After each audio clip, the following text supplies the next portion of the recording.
niile kwelu nu m ise. Ise. Ibe ọma mebelu ndị Igbo niile kwelu nu m ise. Ise.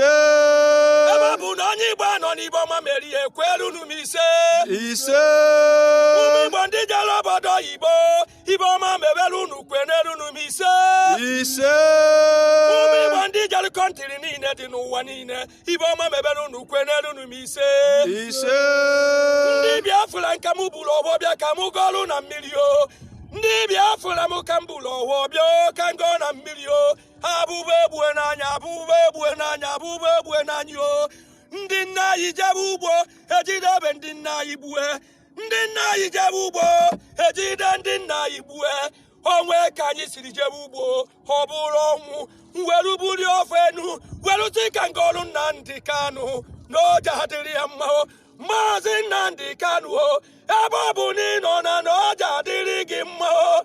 Ebe ọ bụ na ndị na-ekwe ga-ekwe emechaa na kweruo fọdụ mba ka ekwerukwuene ọ na-anwa ka ọ ya dị ndị niile jụrụ ajụ fama na ba ya ekwete oge adịrị gị na mma ọ ya adịrị gị na mma. Igbo na-ekwe onye amụma siri n'eluigwe wee bịa na Biafra ma ya egbunie.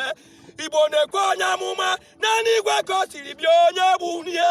Igbo na-ekwe Mazi Nnamdi Kanu onye egbunie mana ọ nwere okwu ngwarụ ndị Biafra m niile onye egbukwenie.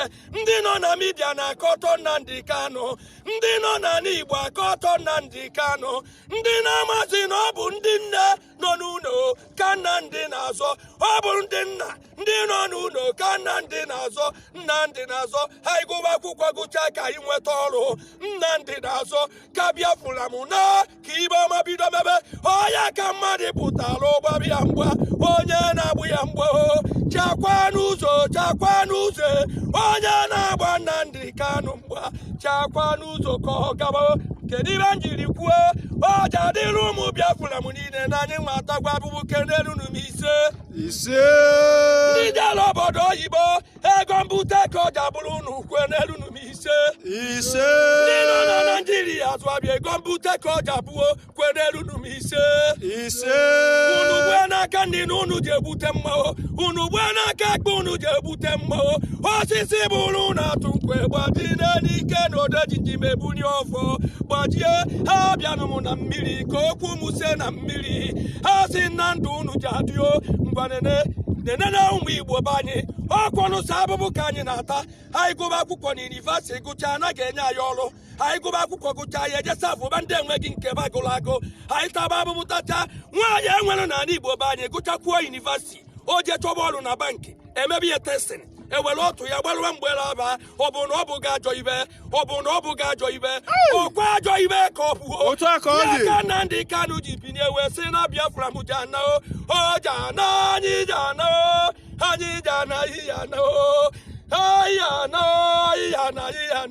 nye aka m bịa ka ngọọlụ ndị Biafra m ọwụọ o ji adịrị na anyị na mma o ji adịrị na mma ego mbute ego mara anyị niile ego mara anyị o. mmụọ na-apụ apụ ọ dị ejinji o tiwara ụzọ n'ala mmụọ were ugo wee lọta. gaa n'iru nna m ukwu. otu a ka ọ dị o ji adịrị na anyị na mma o. Ụmụ Igbo na o ji adịrị anyị na mma o. Ọnwa bụ ndị afọ Igbo ndị Igbo niile ndị Biafra m ndị nọ na mkpọrọ pancha niile 2021 na-eji eleri isi bekwenelu nu m ise. Ndị akara akaba na be anyị n'ọtọgwo na-eji eleri isi bekwenelu nu m ise. Ọnwa eje ga-egbuzi anyị kwenelu nu m ise. Ndị nwere ego na be anyị ndị na-enyere mmadụ aka o ha sị mụ na ego unu ji abawanye kwenelu nu m ise. Kwenelu nu m ise. Odaji ime onye ọtọ na mmiri n'oge adịla anyị na mma n'oge adịla anyị na mma osisi bụrụ anya tụ nkwe gbajie n'ike kwelu m ise.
Biafrans Got Talent exclusive.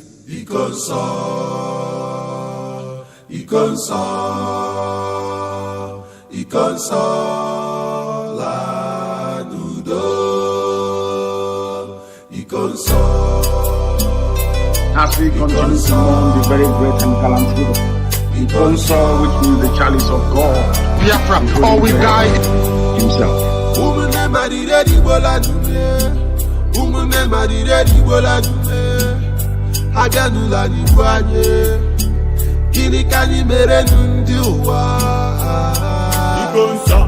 Biafran warrior, Ikonso, freedom fighter man, Ikonso is our hero, Ikonso in a resting at the paradise. You fought like a soldier, and you died like a soldier. You never betrayed our motherland. Your legacy lives on. You are a gallant soldier, a fervent soldier, benevolent soldier. My brother, you will live on. Ikonso, you will live on. Ikonso, Ikonso, you are a hero. Ikonso, Okike Bahade. To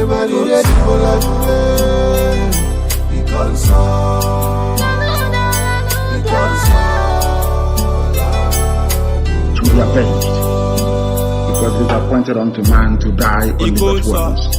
It is the way you die that matters. It is the way you exit the stage that matters. The sudden death is unbearable. I feel the pain from my innermost heart. It's just hard to say goodbye, my hero.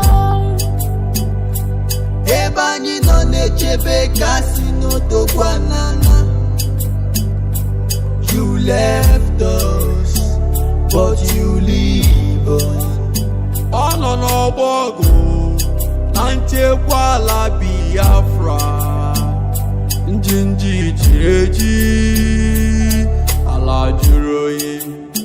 Iya inuruta, ESN commander, umunne rarayanye, Ikonso wala. You are innocent. You offended nobody, but they choose to kill you. You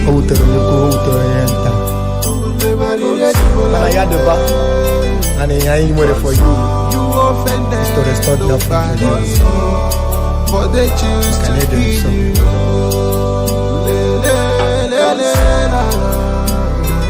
We revenge now. There will be no mercy. There will be no mercy. I'm telling you that because none. Let that heaven fall. Let him all perish. It is the will and the wish of the Most High in the evening.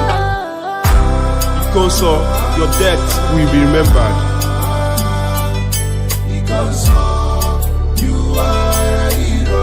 As Biafrans mourn you, Wherever you are, wherever you are domiciled, be it your workplace, your home. Some of you are gathered in watch parties in people's homes, in various locations, all over this very planet Earth, for this very extraordinary broadcast this very day. This very lecture, this very message that heaven has given to us that we may deliver to those who are living. I welcome you this morning, evening, noon, or night, depending on where you are. And as I welcome you, as always, endeavor to welcome everybody who is around you, because I do believe that this night's broadcast will precipitate the collapse of the damnable zoological republic. It is not in the gift of man to collapse the zoo called Nigeria. Elohim Chukwukikabiamapurumihenine has determined that the zoo must fall. Good morning, good afternoon, good evening, and good night to some of you. As always, we are transmitting this live presentation on a multitude of platforms. And I do sincerely believe that IPOB community radio is working this very day. I do believe also that we are doing all we can for you to receive this very live broadcast on satellite, on FM, on Biafra television, on YouTube, University of Radio, Biafra. We are live on Instagram. We are live also on Twitter. We are live on a whole host of platforms. Should you wish to participate in this very gospel of redemption this evening from my location. My name is Nnamdi Kanu. I am the leader of the largest mass movement on earth, the indigenous people of Biafra. Some people may mischievously or ignorantly call us independent people, but they know what they're doing. These are dubious, duplicitous individuals because they know who we are, and we are the indigenous people of Biafra. This is a live presentation because the time now is 7 minutes past the top of the hour, regardless of where you are. If you look at your timepiece, your clock, even on your phones that some of you are using to listen to us, you will know or notice it is exactly 7 minutes past the top of the hour wherever you are. It is 7 minutes past 7 p.m. in the evening in the blessed land of Biafra on this very day, the 9th day of May, in the year of our Most High Elohim, 2021. I have been given a gospel to preach, and I must preach it to the living. But first of all, we must pray. If you don't have a pen and paper, believe you me, you have no business listening to us this very evening. You must have a pen and paper ready. For some of you with multiple listening, or should I say multiple internet-enabled devices, please bring them closer to you. You will need them this evening because we are going to tutor, we are going to lecture, we are going to educate, we are going to enlighten, we are going to teach.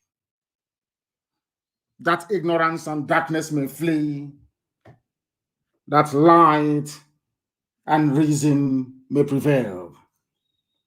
The whole world is listening to us, and heaven is bearing us witness. My Lord and my God, we must pray because I have preaching to do. If you don't have data, go and buy data. Borrow money from people this night to buy data because we are going to preach as we have been mandated by heaven to do. And there is nothing anybody can do to stop us. All platforms are go. I don't even know how I'm going to preach this gospel tonight because it is too deep, way too deep, I assure you. Let us begin with a very simple prayer. Ezi onye nwanyi na Chineke nna nke pụrụ ihe niile. Onye na-abụghị mmụọ, ọ bụghị mmadụ. Ọ bụ naanị ya bụ Chineke nna dị nsọ mgbe niile ebighị ebi. Jehovah.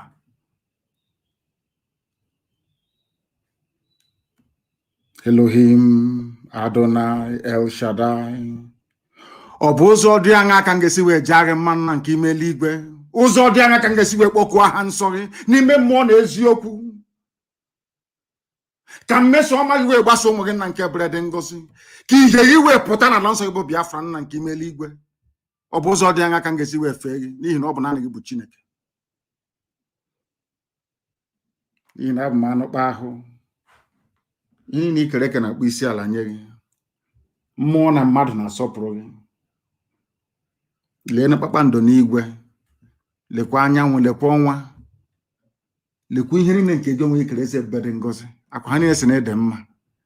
Anyị onwe anyị bụ ụmụ Biafra na ndị nwere onwe na-amasị n'ụwa niile wee gbaa aka n'abalị ige okwu nsọ nke gị, nke nye anyị ka anyị wee gbasa ebe ndị dị ndụ nọ, ka ihe gị wee chaa na ala nsọ bụ Biafra nna nke ime eluigwe, ka ị wee dọpụta ụmụ gị n'ọbụ nke ekwensu Lugard na ndị Britain ligbara,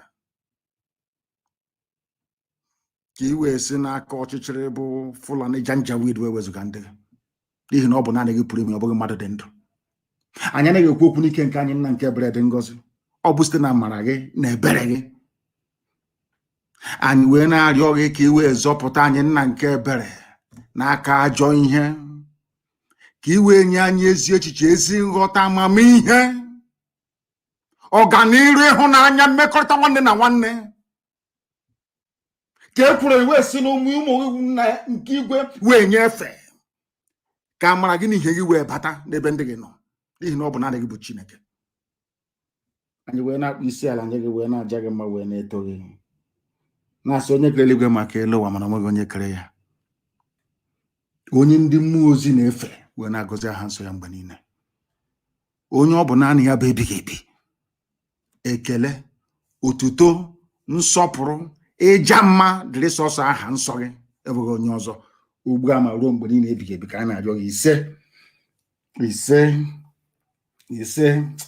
Ọkwa n'ozi ọma Chineke. Hey, I'm sure you have your pen and your paper ready, all of you, all over the world, because we are going to preach as we have been instructed to preach tonight.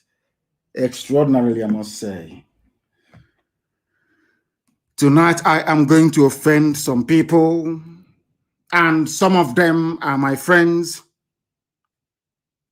But God Almighty in heaven, the Alpha and Omega, have asked me to preach this very gospel tonight, and heaven knows I shall preach it. Therefore, I need to apologize in advance before we proceed. This evening, I am not going to lay any foundation or any preamble. I will delve straight into what is happening in the damnable Zoological Republic. And I want all of you to pay very close attention to every word I have to utter this evening, because they are very, very important. Before we came on air today, late yesterday, a news broke concerning the abducted students from Kaduna. I'll come to the ones in Abia in a minute. According to the students that we are freed from the kidnappers' den, from the Fulani kidnappers' den in Kaduna, these are the 27 kidnapped students of the Federal College of Forestry Mechanization in a place called Afaka in Kaduna State, who were, to the glory of God Almighty in heaven, reunited with their families after 56 days in captivity. 56 days they were held until their parents paid ransom to Fulani terrorists, or should I say Fulani Asorok, before they were released. But there was something they observed which I want us to dwell upon this evening. According to one of them that had the courage to describe the kidnappers, mind you, these are people in Kaduna, so they are acquainted to Fulani, they know Hausa people, they know all the other tribes of the north. According to one of them, he said, some of the bandits we encountered are foreigners. They vowed to make Kaduna unsafe. They are foreigners. Please write it down. That's what I want you to note, because I'm going to touch on this later on. The bandits kidnapping people in Nigeria are foreigners. Some of them are aided and abetted by the ones who are local. And they have said they will make Kaduna unsafe, ostensibly for Christians who are in Kaduna. What I want you to note from what I've just said is that the bandits are, some of them are foreigners. Now we are going to ask questions later. And as we ask questions tonight, I want all of you to try as much as you can to answer these questions as we proceed. What it means, in effect, is that if people can come from Niger Republic, come from Mali, come from Cameroon, come from Chad, come from all these weird and wonderful places to come to Kaduna, to come and kidnap Christian students in Kaduna, it means there is something wrong somewhere. But the reason why some of you do not pay any close attention to this very obvious fact is because of the way you reason, the way you digest information, the way you interpret things that are happening around you.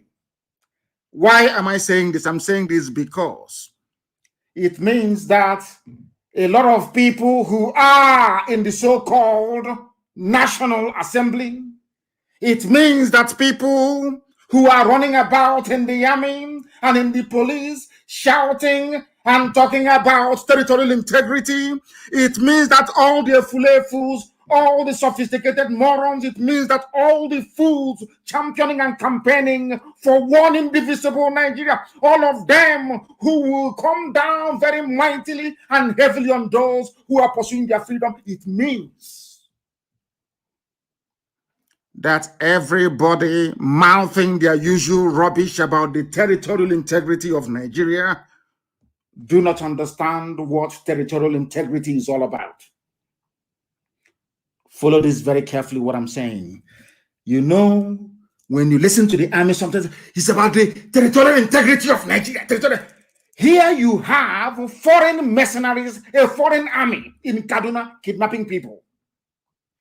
Very shortly, I'm going to ask all of you where you think these kidnappers are coming from and how come they managed to get through the border. These are the questions that you Nigerians never ask yourselves every blessed day. How did they cross the border, come into Kaduna, acquire AK-47, then go to school to select Christians to kidnap? These are the things you need to ask yourself. All these idiots in your National Assembly, with the exception of one or two of them, like Habaribe, and maybe one or two other persons, they don't even understand what territorial integrity is all about. The territorial integrity of Nigeria has been breached not once, not twice, not 3 times, not 4 times, over and over and over and over and over again. They don't know what territorial integrity means. I believe that they understand what territorial integrity is all about, because it is now a land of terrorists. A land of terrorists. The breaching of the territorial integrity of Nigeria, not on one occasion, but on numerous occasions, were carefully executed by the same Fulani people in Asorok, shouting about territorial integrity every blessed day. The same group of people. The same group of people. These Fulani Islamist politicians in Asorok and all over the north, with their quislings in the east and their sophisticated moronic partners in the west, if you add a few pastors in between, you will not be mistaken. These Fulani Islamist politicians and their cohorts right across every shade, every color, every tribe in the zoo have themselves destroyed the territorial integrity of Nigeria by bringing in terrorists into Nigeria from across the Sahel to conquer indigenous populations. Fools like Dave Umahi and should I say Mrs. Tambuwal in River State, Mrs. Tambuwal. Fools like Dave Umahi and Mrs. Tambuwal must learn from this, because these people think that they are dealing with normal human beings from the north, from the Fulani Caliphate Sahel, not knowing that every Fulani politician is a hardened terrorist. That is the reason why they went across the Sahel to recruit people and give them cattle to disguise their identity. Or should I say, to validate their murderous mission. Do you know what is shocking about this whole thing? Not that these people are from Mali, from Senegambia, from all these places. These are the people they want us to give our land to do Ruga. Are you following what I'm saying? These are the same people that are telling us they are headsmen, it is their pastoral life and all that rubbish. These are the same people they want us to give our land to. I hope that some of you are following and you're listening, including Mrs. Tambuwal. I hope you're listening. You'll be talking like somebody who has been under the influence of Tombo for nearly 2 weeks. Do you understand it very carefully? Do you follow what I'm saying? The people that did the kidnapping in Kaduna, most of them are foreigners. Foreigners. And you're busy doing BVN registration, NIM registration. They also have their NIM registration. But they are not Nigerians. They are not indigenous to Nigeria. These are Fulani hardened criminals and murderers recruited by Fulani politicians from across the Sahel to come and take over Nigeria for them. Sadly, very sadly, some of you are yet to wake up to this reality. Some of you are still blinded by the idiocy and hypocrisy and the criminal tendencies of some of your pastors that I will come to later on. That was why I apologize in advance. I am going to annoy some people this evening. I must tell you the truth. Fulani Islamist politicians have destroyed the territorial integrity of Nigeria. They are the ones that brought in the affiliate terrorists from across the Sahel into Nigeria without proper documentation at the border. They're coming from Sokoto, from Katsina, from Kanu, from everywhere across the north. They come in with their AK-47, or they acquire one once they get into the zoo. They now go on a kidnapping spree and ransom spree. They leave this place, they leave the zoo as multi-billionaires. Nobody is asking the federal government of the Republic of Nigeria, how? I've been waiting for this question every day. How did they get in? Who let them in? Nobody talks about these things. How did they manage to get to Kaduna, to a polytechnic, to go and take people who are in a polytechnic? How manage? They cannot ask these pertinent questions. Not a single one of them. What you have are idiots in the South. Say, oh, we need to build bridges. You need to try and form bridge with the North so you can get presidency. You don't know you are dealing with terrorists. These are not human beings. These are savage. These are animals. These are beasts. And these are the same people that you want us to do Ruga. These are the same people that Oju Zokalo gave land to at Lopa, that kidnapped some students of ABSU a few days ago. And of course, we know what we did. And you know, they're very smart sometimes. They quickly release all of them. They should have held on to them. They should have held on. I was praying for them to hold on to them. Then we'll teach them a lesson. They will understand that every flesh bleeds. That is something they don't understand. Mrs. Tambuwal and the idiots like Omahi, you think you're dealing with politicians from the North. I feel sorry for some Yoruba pastors talking rubbish about Nigeria being one, all that nonsense. They claim they are prophets. I will deal with them this night. Take up armed robbers and criminals with the Bible. I will deal with all of you tonight. You see, maybe you know that they are. You people are there. Your so-called territorial integrity have been breached not once, not twice, not 3 times, not 4 times. By hardened Fulani terrorists recruited from across the Sahel. All you need to validate the identity is you give them a few cattle, just give them 15 cows, that's all. They become Fulani pastoralists in Nigeria. That's all it takes. The only way they have managed to deceive all of you over the years is to think that anybody carrying a nama along the road is somehow a Fulani Nigerian or a Nigerian Fulani.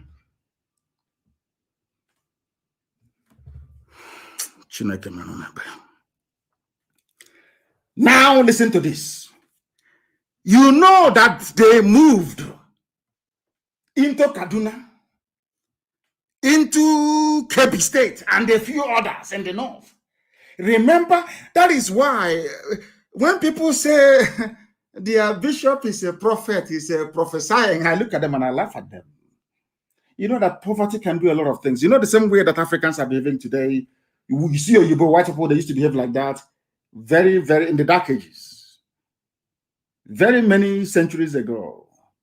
You know that there is nothing that draws you closer to God than poverty. You know, poverty is miraculous. Once you're hungry like this, you start singing Joe Michael and Joe Gabriel coming to minister to you. The same thing happening in Africa today happened in Europe. Many centuries ago, Europeans were very, very poor, impoverished, extremely poor. And somebody gave them the Bible.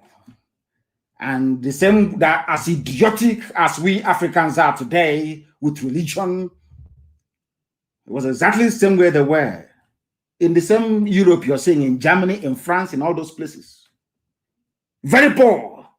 They started seeing angels from heaven flying all over the place. Now that is, they no longer see angels anymore. Do they go to church? In Europe, no, they don't. Do they go to church anymore in America? It's only black people because they're poor in America. That's what people shouting hallelujah every place in the church.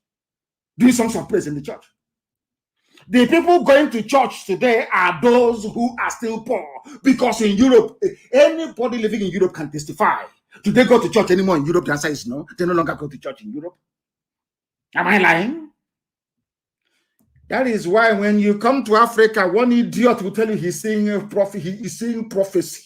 He is seeing prophecy. Your life will be better. You will get a new job. Whereas where you are being prayed for to get a new job used to be a factory producing shoes before. They closed it down, turned it into a church, praying for you to get a job. Ask the stupid pastor, where will I get this job from? Oh, poverty is the spirit, I'm telling you. Once poverty gets inside you, hey, if they quote Ecclesiastes, you'll be jumping up and down because you're very poor. Because you cannot reason very well. To compare to all those fools that call themselves prophets that cannot prophesy anything. Only a few months ago, I told the whole world live on Radio Biafra that there is a method to our madness. I think those were the exact words I used. There is a method to our madness. And unless you are on the inside, you can never ever understand it. You cannot understand what we are doing. You can never ever understand what we are doing. Because I get messages from heaven direct. You know what Elohim said to me? He said, you must continue what you're doing. You must continue what you're doing. That is something that a slave and baby sabos can never understand. Heaven gave me a message, you must continue what you're doing. And I asked why. They said, I want to move their able-bodied men and women to the east. When they come to the east, you are going to kill them in the east. Those of them that can survive or that manage to survive will have nowhere to go back to. So that in years to come, wherever they settle, they will tell their children about you people. I didn't understand what the message meant, and I kept praying. Elohim said, you will bring them down to your land, and the real terrorists that they are grooming will take over their own land from them. I still said, I don't understand. They gave me a message in Igbo language. Now I can't see that hand with which they've tried to feed poison to others, they will put into their own mouth. It shall kill them. That was what Elohim said to me. Eligwe's Rimozi, and I must give it to you tonight. And I kept wondering. What is this whole thing all about? Until it started happening. I want to give you a very clean, fine example today as to what heaven meant by keep doing what you're doing, draw them to the east, and I will hand over their land to vandals. And vandals are now in their land eating their flesh. I'll give a very simple example this evening. A humanitarian crisis is brewing in Zuru, Emirates, in Kebbi State. Listen to the name. School today. Bring your pen and paper, I said. Bring your pen and paper, for goodness sake. And note everything I'm telling you. They said there is a place called Zuru, Emirate. Emirate is the word I want you to note. Write it down. In Kebbi State. Their villagers are fleeing their communities following the invasion of armed bandits. The way Guardian newspaper put it is this: thousands flee Kebbi communities over invasion by armed bandits. There was a brother of mine that wrote something today, which, with his permission, I will quote. Obonna, he said, all the demons of hell must overrun the north. That Elohim said, that he has unleashed, that he has opened the floodgates of hell. All the demons of hell, they will eat the flesh of the Fulani in the north. They send their army, their zombie army, to the east, where they will be destroyed by Elohim. Then the sun will rise over the land of Biafra, never to dim again for eternity. It was today that the full weight of that message that I was giving dawned on me. When I was on air and I was saying that we would draw them to the east, and the real bad eggs will take over their land, I didn't even know what I was saying, but it has happened today. Do you know who Kebbi people are? You don't know, but I will tell you later. The people who are in Olu today fighting, most of them are from Kebbi State. They're in the Nigerian Army. They came to Olu to kill Biafran people. But as they left the north, their lands are being taken over by hardened savages and animals from across the Sahel that their political masters imported into the zoo. All of the army, Nigerian army in Biafra land, you are going to die there. You will die in Biafra land. All of you will die there. Our people don't understand this very message that we are giving to them. But I do hope that after tonight, they will get it. All of you will die in Biafra land, those in Olu, those elsewhere. The best option for you is to take off your uniform and run away before it is too late. Go back to your land, those of you from Kebbi State. Go back to Kebbi to go and save your land. Because as you are in Olu, you have no village anymore to go back to in Kebbi. It's gone. Your village is gone and gone for good. That is the work of Almighty God in heaven. The same prophecy I was given, that there is no other religious minister in the zoo that can match 0.0000001% of the accuracy of a prediction. No, nobody can. I'm begging. Now listen carefully to me. All of you in Biafra land, you're going to die. Even the Pakistani mercenaries that we saw in Olu, all of you will die there. If by any stretch of luck you manage to survive what is coming, because they know now, and I watch it in Agesugo. If by any stretch of imagination you get out of Olu alive and survive what is coming, then look for where else to go to, because your land has been taken over by terrorists from the Sahel. Those of you from Kebbi State in Imo State listening to my broadcast this evening, you are about to pay the price of stupidity. In your next life, if they mention Biafra, you will tell your mother not to give birth to you. All of you, you are finished. You are going to die in the one thing, you are going to die in Biafra land. You will die there to start with. All of you will die there. You will die in Biafra land.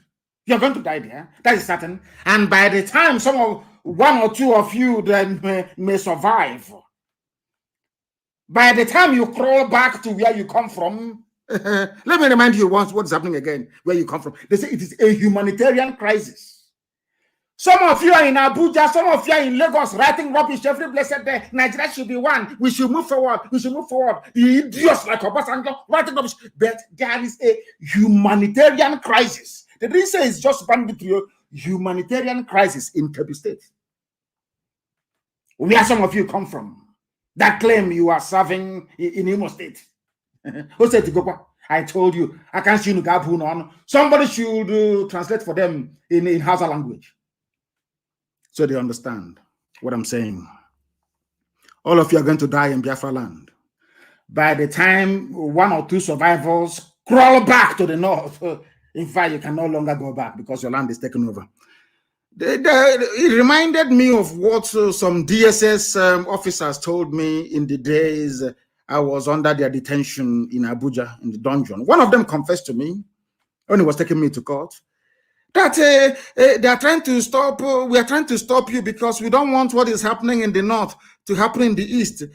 Because even me here, I am from Adamawa. I cannot go to my village anymore. I've been in Abuja with my family ever since. But these idiots are in Abuja trying to sustain one Nigeria. The same one Nigeria that made it impossible for him to go to his village. He is in Abuja trying to sustain it. Things can never be the same again in Nigeria is gone. The zoo called Nigeria is gone. It can never be the same again. There are arms everywhere. Arms everywhere. It can never be the same. The same thing the army has, now the people, they have it as well. Is it not AK-47? Ordinary bullet. You have it, and we have it.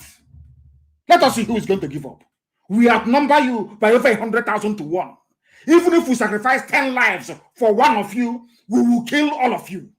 That is why I know that Biafra land is a death trap for the zoo. They can never get out of there alive. They will die in that very place.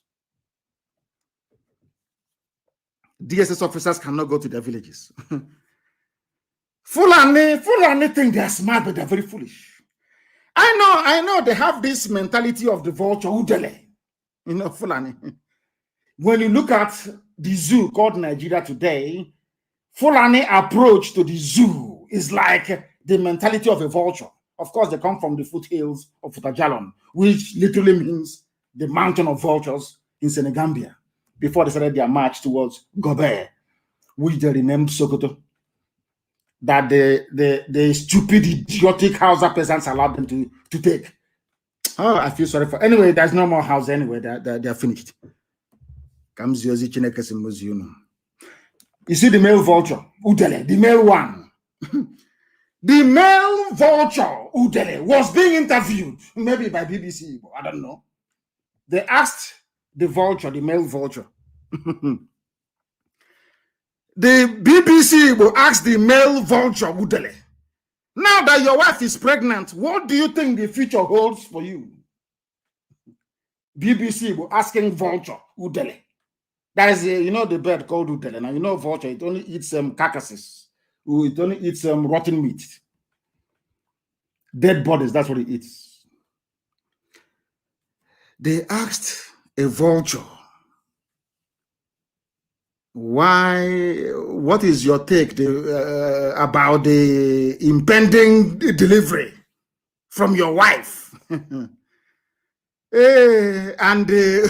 the vulture, the male vulture, calmly replied that it is God that gives a child. If my wife survives the delivery, we will celebrate. But if she dies in the process of childbirth, then I'll call a feast, because there'll be food to eat. That is Fulani mentality in the zoo. Now, let me tell you something. If you keep quiet, I want to talk to TB, Joshua, all these Yoruba criminal pastors. I want to listen to me very carefully. I want to also minister this evening to Mrs. Tambuwa. I want that fool, Omahi, to listen. X419, Omahi, I want to listen very, very carefully to what I have to say. The Fulani approach to the zoo called Nigeria is called the devil's alternative. I want to repeat very, very carefully, and I want you to understand this evening. It is called the devil's alternative. Fulani, they have this two-pronged approach. One Nigeria. If they collapse you through banditry, they will overrun you because they believe they have superior weaponry. Right now, and all of them are in this game together. That's number one. If you sue for peace, which idiots like Omahi are doing, if you sue for peace, they will also get what they're looking for because they will plant Ruga in every local government area.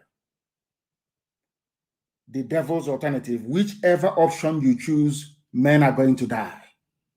Men will die. It doesn't matter the option you choose.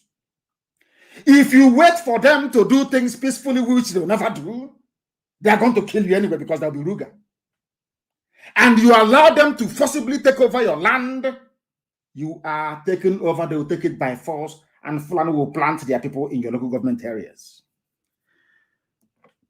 That in the next 100 years, you'll be hearing about Olo Emirates. And then we'll be like Hausa people. Our great-grandchildren will now ask their parents, what happened? They will tell them, oh no, there was somebody called Hope.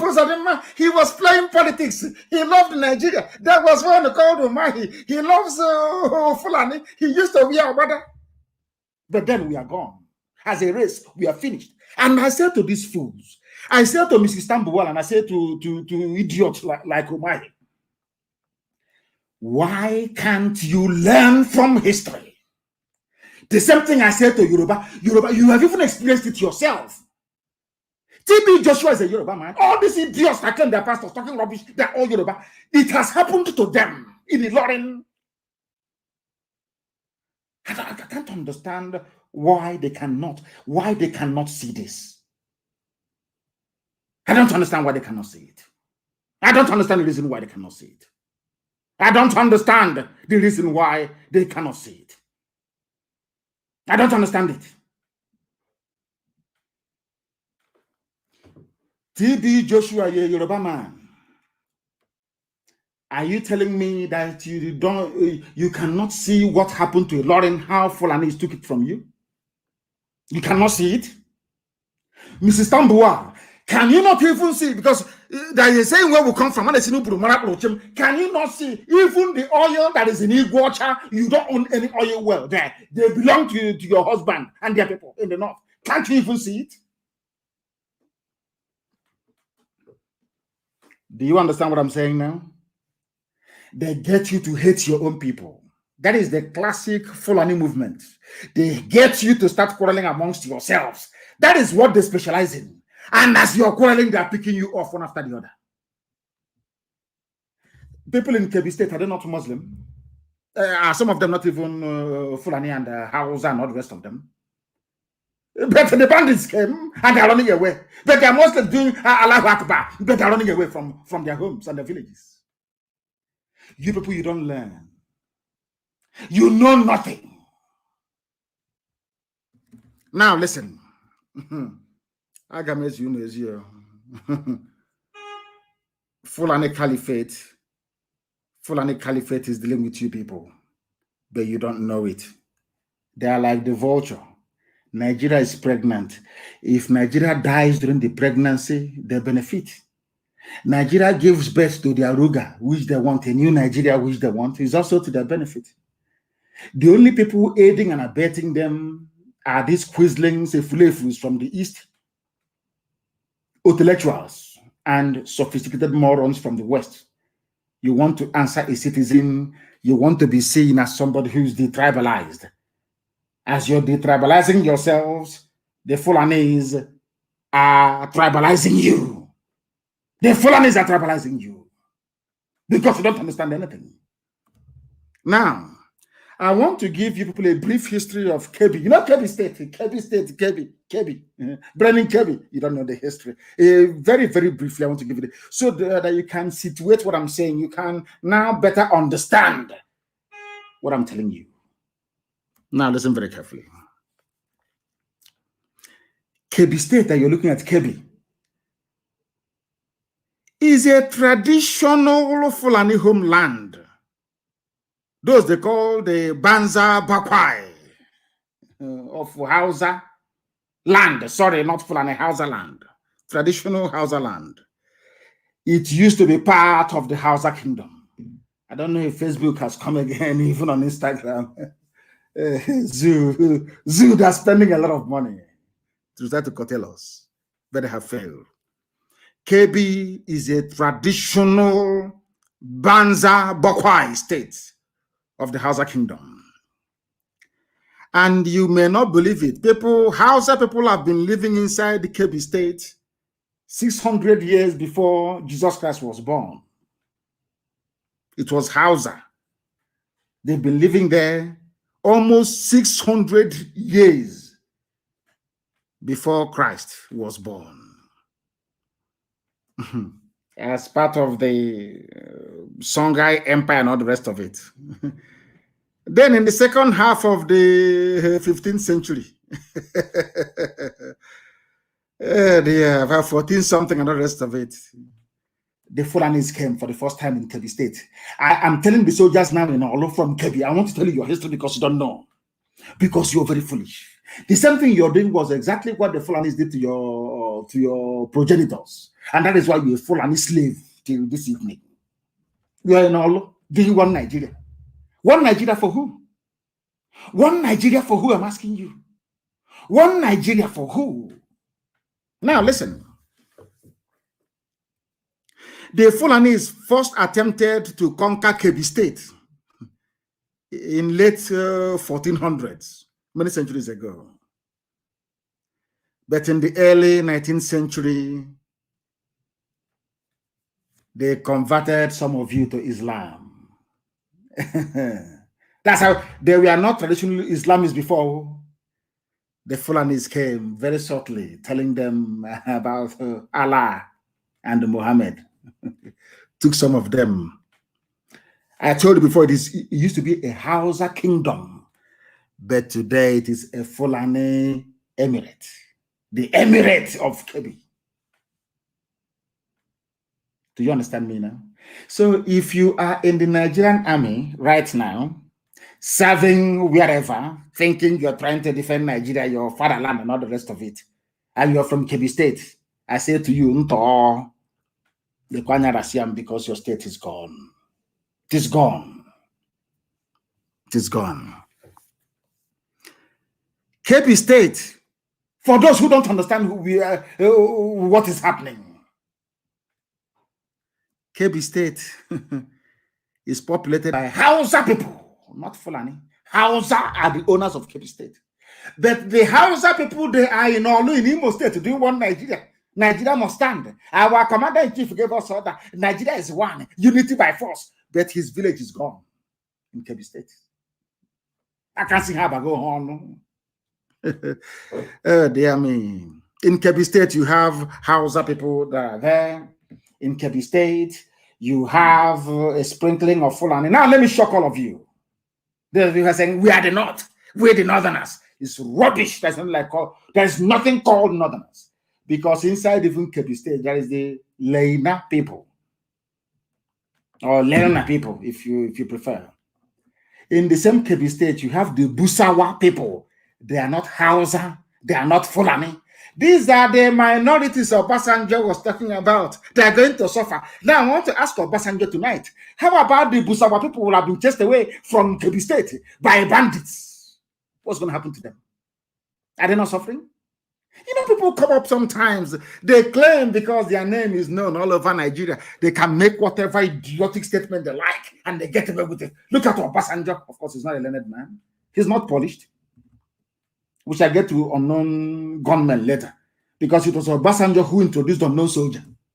Is it not true? It was Obasanjo who brought in unknown soldier. These days, people have unknown gunmen. We don't know who they are. But of course, we are praying for them because they're doing a very wonderful work. Who brought in unknown soldiers? Not you, Obasanjo. Now you have unknown gunmen in the east.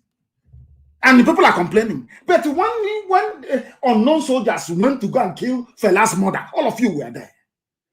All of you idiots now preaching one Nigeria, you were there. Did you ask them then, reveal your identity? What's your unknown soldier? You never said it. You never said a word. Cowardly black people.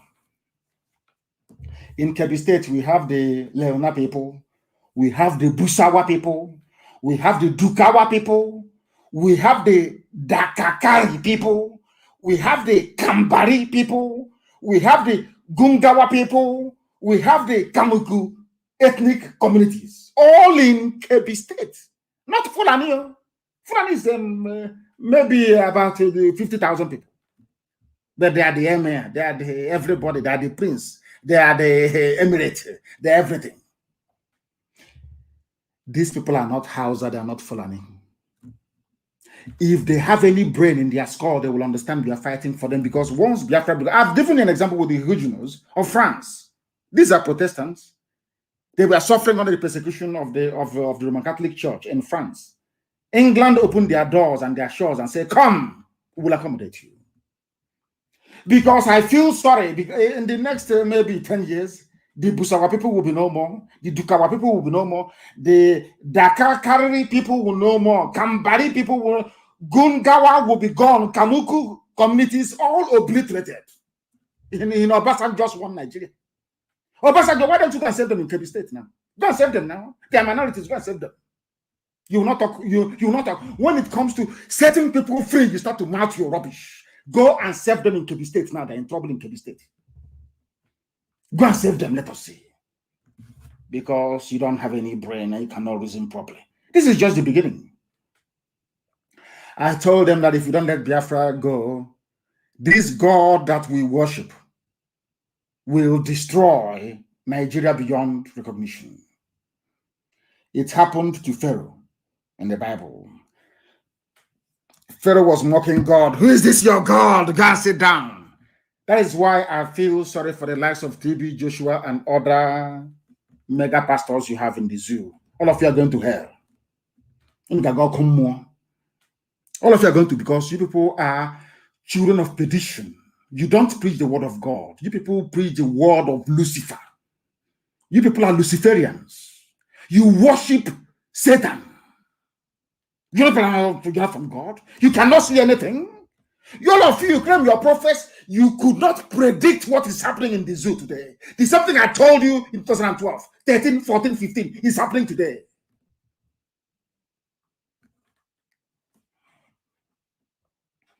Now listen. When Moses told Pharaoh that Elohim said, let my people go, he refused. He said, it's nonsense. Hey, I'm talking rubbish. Are you not here? Are you not our servants here? It's something they're saying. Don't people have shops here selling motor spare parts? Are you people not the ones doing trading here? How can God come to save you people? And I said to them many years ago, Elohim said, let my people go.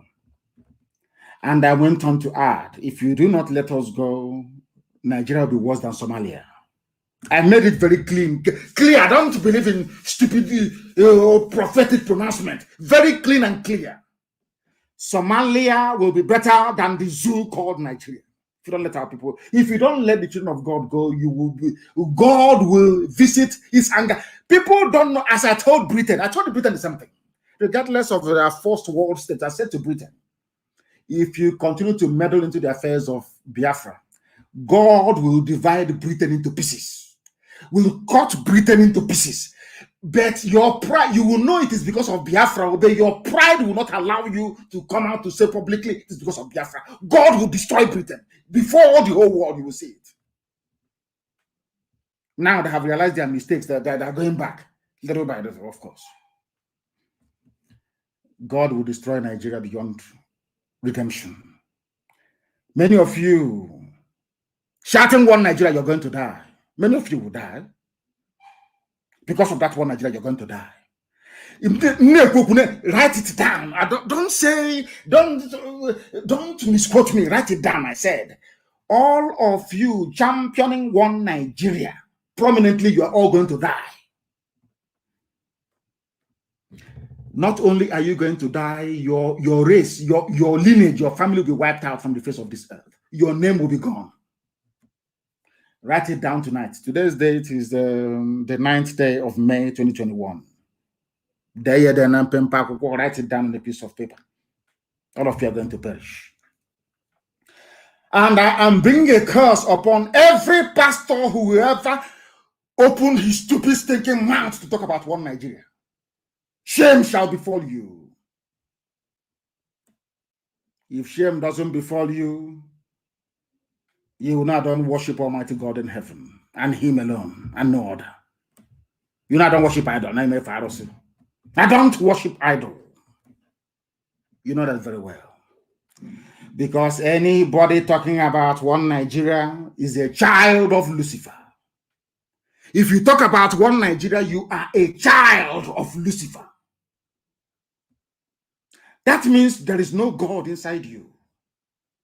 If there is God inside you, how can such a thing be happening in Nigeria now?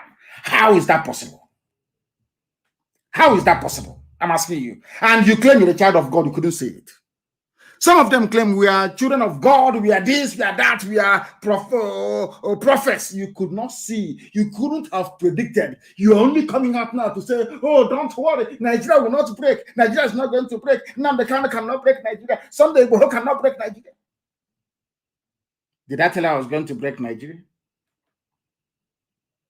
God will destroy Nigeria because his glory cannot be taken by man. Some of these stupid, idiotic prophets claim they are prophets. They're like Pharaoh. They're even worse than Pharaoh. They read the Bible. They claim they are Bible scholars. They read the Bible. But they don't understand what the Bible is talking about. Because they worship the God of mammon, the God of money. Tithes and offerings, that's all they're interested in. Private jets and flashy cars. They're not even ashamed. Do you know, as the leader of IPOB, I am ashamed to drive a car. Do you know why I'm ashamed to drive a car? Because people are contributing money towards a project of this magnitude. When I have a car, when people give me a car, I begin to feel ashamed of myself that I'm driving a car. If you buy jet, you're not even ashamed of yourselves. You are not even ashamed that the poor people who are contributing this money, they are contributing it because thinking they will go to heaven, thinking you pray for them, there will be a miracle. If you people claim there's a miracle, pray for a miracle not to happen in Nigeria. You've been praying for many years. The more churches you open, the more mega auditoriums you build, the more tarry nights you have, the more bandits are taking over your villages. Don't you understand it? Now listen. Pharaoh made the same mistake, and God will use Nigeria and Britain as an example to the whole world that Biafrans are his children. By the time the anger of God is done upon Nigeria, believe you me, oh God, if you see a Biafran, you start running. You are about to see hell in the zoo called Nigeria.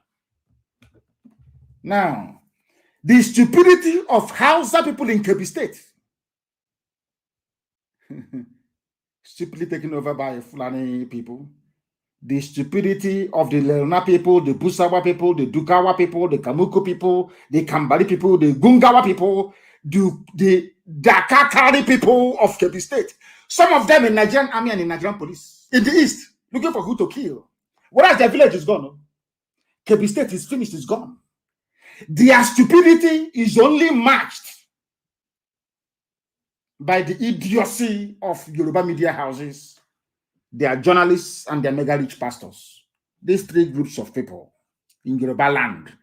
My happiness today is that there are vibrant, young, energetic Yoruba men, even older ones, like Akintoye, men who are vibrant, coming out to fight like men for their freedom. Ignoring the fools and the buffoons on the pulpit. Very wicked, avaricious men and women. All they care about is money. They claim they are pastors and they are prophets. They cannot see anything. They can't even see their backside. They cannot see anything. Every year you pray for Nigeria. Every year Nigeria gets worse and you claim you're a prophet.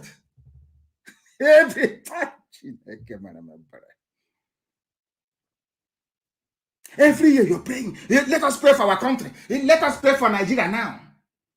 Before you finish praying, your church is on fire. Bandits have taken over your village. Fulani from Sahel are beheading and massacring people. The next Sunday, you want, let us pray for Nigeria. Let's pray for, you don't even God is sending you a message that the prayer points you're presenting before him, he doesn't want it, yet he cannot hear. I thank God for the Bohos, the Adams or Ghanaian Adams of this world. I thank God for the Akintoyes of this world. I'm telling you the truth. Because if not for Yoruba agitators, the world would think we are mad. Why do you want to live in Nigeria? But now that Yoruba also wants to leave, Middle Belt also wants to leave, they will now know that we are not mad anymore. That our brain is correct. You don't know that? They now know that our brain is correct. These are the things you must understand. These are the things you must follow religiously and studiously for you to appreciate the miracle that God is doing. What is happening in Nigeria now is a miracle from God in heaven. God is about to destroy Nigeria beyond recognition.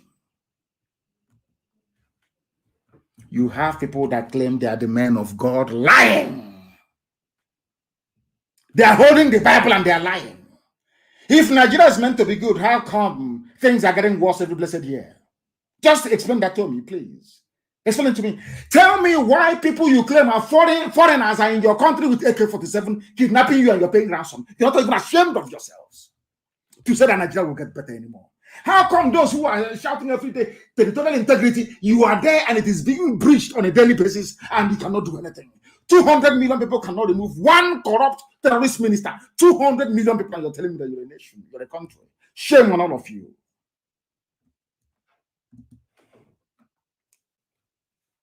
I preach the truth, huh? I don't give a damn. TB Joshua has prayed for me before, for your information. He's a good friend of mine, but I must preach the truth. That is why people don't understand how we do things in IPOB, because those I love are those that do the things I ask them to do. If you feel because I'm close to you, you can mess about it, I will expel you from the movement. Zuru. If you do what I ask you to do, then you can stay with us because we are marching forward. Believe you me, we are. Unrestrained, of course. The stupidity of all these people in the army, Nigerian army, fighting civilians in the east as their villages are being taken over. The only people who are equally idiotic as they are Yoruba media houses, the Efulefus from the east, intellectuals, quislings like Mrs. Tambuwal and Omahi, Yoruba journalists, very, very bad. And the Igbo ones as well, and your mega rich pastors. They think if Nigeria collapses, where would they park their jet? Because I know that in Yoruba land, you have savvy, intelligent young people, men and women, who are championing Oduduwa. Once Oduduwa comes, these are well-learned people. They will start paying taxes or parking those jets on the tarmac. They will start paying. They will start being controlled the same way that Charity Commission in England regulates the churches. They know. That's why you want Nigeria. Where people are very, very corrupt, where you can do whatever you like. You come out and say, hey, he's a man of God, oh, man of God. He has 10 million auditorium.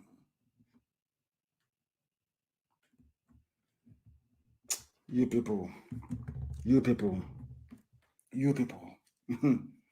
Well, I'm not doing anything with friendship. I'm going to friendship. I'm not doing anything with it. If you believe in freedom for the people, you are my friend. Any day you come out and you say that Nigeria should be one, you become my mortal enemy from that very day. Because you are an idiot. You're a fool.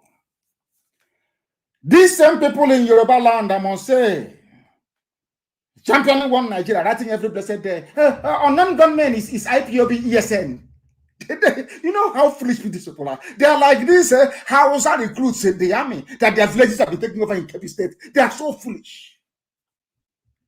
You want to keep Nigeria one so people can go in. You start eating money, yeah? Lord, have mercy upon your souls. Your wretched, filthy souls. Your land is being gradually eroded, and you're busy reporting the junk that most of your satanic pastors are predicting about Nigeria being together in the future. I asked you a simple question. If I go to any of these useless churches in Nigeria, all these idiotic churches in Nigeria, I will say to you, Pastor, I have been praying for Nigeria to be better for the past 20 years. Instead, it's getting worse. When do you think it will get better? Yes, oh, sow seed and plant, water the plant, all that rubbish. Because there is poverty in the land. People can no longer reason properly. And the Yoruba journalists, Obasanjo, all the criminal pastors with their 2 or 3 jets having fun. There are those Ogun indigenes from Obasanjo's state. That is how foolish the whole thing appears. But believe you me, it is true. Obasanjo is shouting one Nigeria, negotiating with bandits, paying bandits money, meeting Sheikh Gumi, the chief terror negotiator, and all that rubbish. In his state, Ogun State. His fellow Nigerians, fellow Yoruba people are in refugee camps in Benin Republic. There are Yoruba journalists from Ogun State, isn't it? Writing one Nigeria, let Nigeria be one, let's move forward. This thing Nnamdi Kanu is doing, this thing Iboho is doing, this that's rubbish, and the cities and all that rubbish. Your villagers in Benin Republic in refugee camps. Some of them came back yesterday. You know, because of their shame, because of what I say here on this platform, because of their shame, they no longer want to publish the news.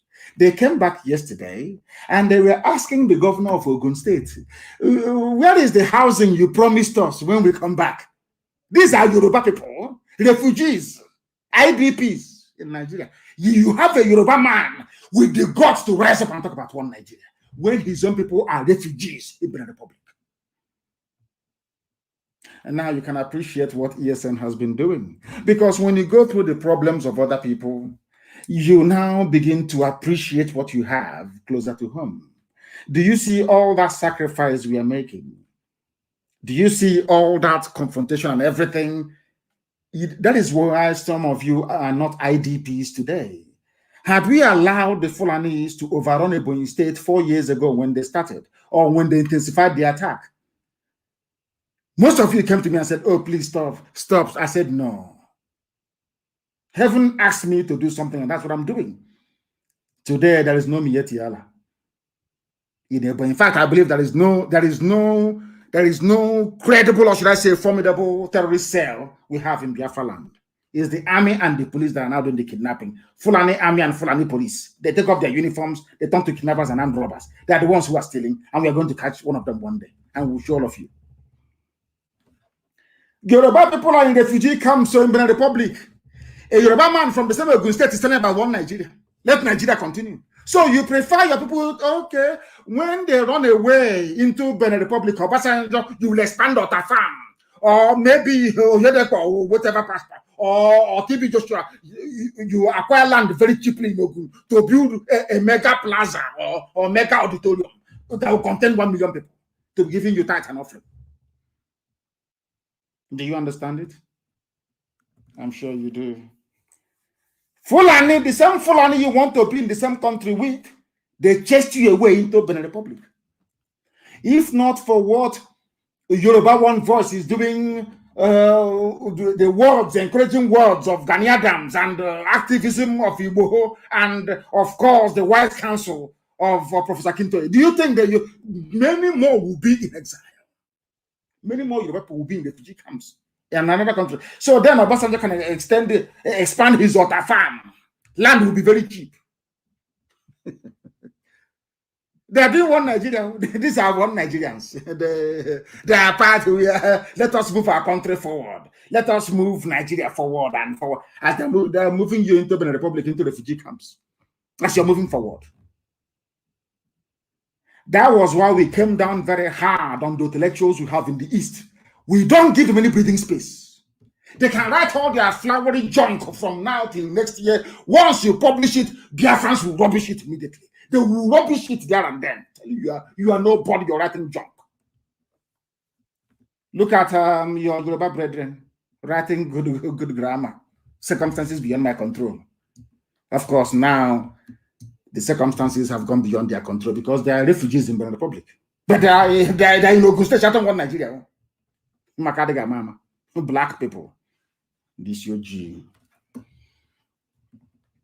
My good friend TB Joshua, reported by another Yoruba junk gutter media, why Nigeria will not break up. TB Joshua releases prophecy. You'll be releasing this prophecy every blessed year. The more you release, the more Yoruba people you have in refugee camps in the Republic. The more you release, the more towns are being taken over by Fulani terrorists from the Sahel. You're not even ashamed of your. They behave like harlots, like prostitutes. They have no, you have no shame. You have these people. How can you claim you're a pastor and you have no single shame? Every year you release prophecy, it never comes to pass. You're still releasing prophecies. Child, have no shame, honestly speaking. Why once a political class, Nigeria will not disintegrate. And then when it does, anybody who goes to TB Joshua Church after the zoo called Nigeria is broken into pieces, then you know you are worse than an animal. You are a fool. God is about to disgrace TB Joshua because the zoo will break. The zoo must fall. It's written in heaven. What I'm telling you, I started preaching since the year 2012 that the zoo must fall. And it's collapsing before your eyes that you may see it. Not behind your back, before your eyes. You cage poor people with your perverse doctrine and idiotic, unfulfillable prophecies. Every year prophecy, every year prophecy, every year prophecy. None of them comes to pass. Not, absolutely none. I told you how many months ago, they will come to the east. Their land will be taken over by criminals. Is it not happening? Is that what I'm telling you now? It's in the Guardian newspaper. Are you telling me there are no soldiers from Kebbi State in all? Of course, there are plenty of them. But their land, they'll have nowhere to go to again. It's over. Nigeria only has 250,000 men under arms. Only 250,000 men under arms. When I went to Omaba in Onitsha, the crowd that came to see me, the young men that came to Omaba in Onitsha outnumber Nigerian Army. How can they win? I mean, it's incredible, isn't it? They know they're fighting a losing battle. You can never win. You can never ever win. Never, ever, ever. Everything from Yoruba is popular. The popular televangelist, everything, if you're not Yoruba and Yoruba media is nothing about you, you're not popular. It's only their own that is popular. Others are not popular. Zuru and parochialism. Everybody is about their own tribe. So other pastors are not popular. It's only your own that is popular. Oh, dear me.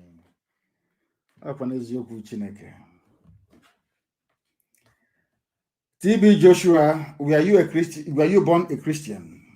Because fake prophets are somebody wrote are products of a decayed Nigeria.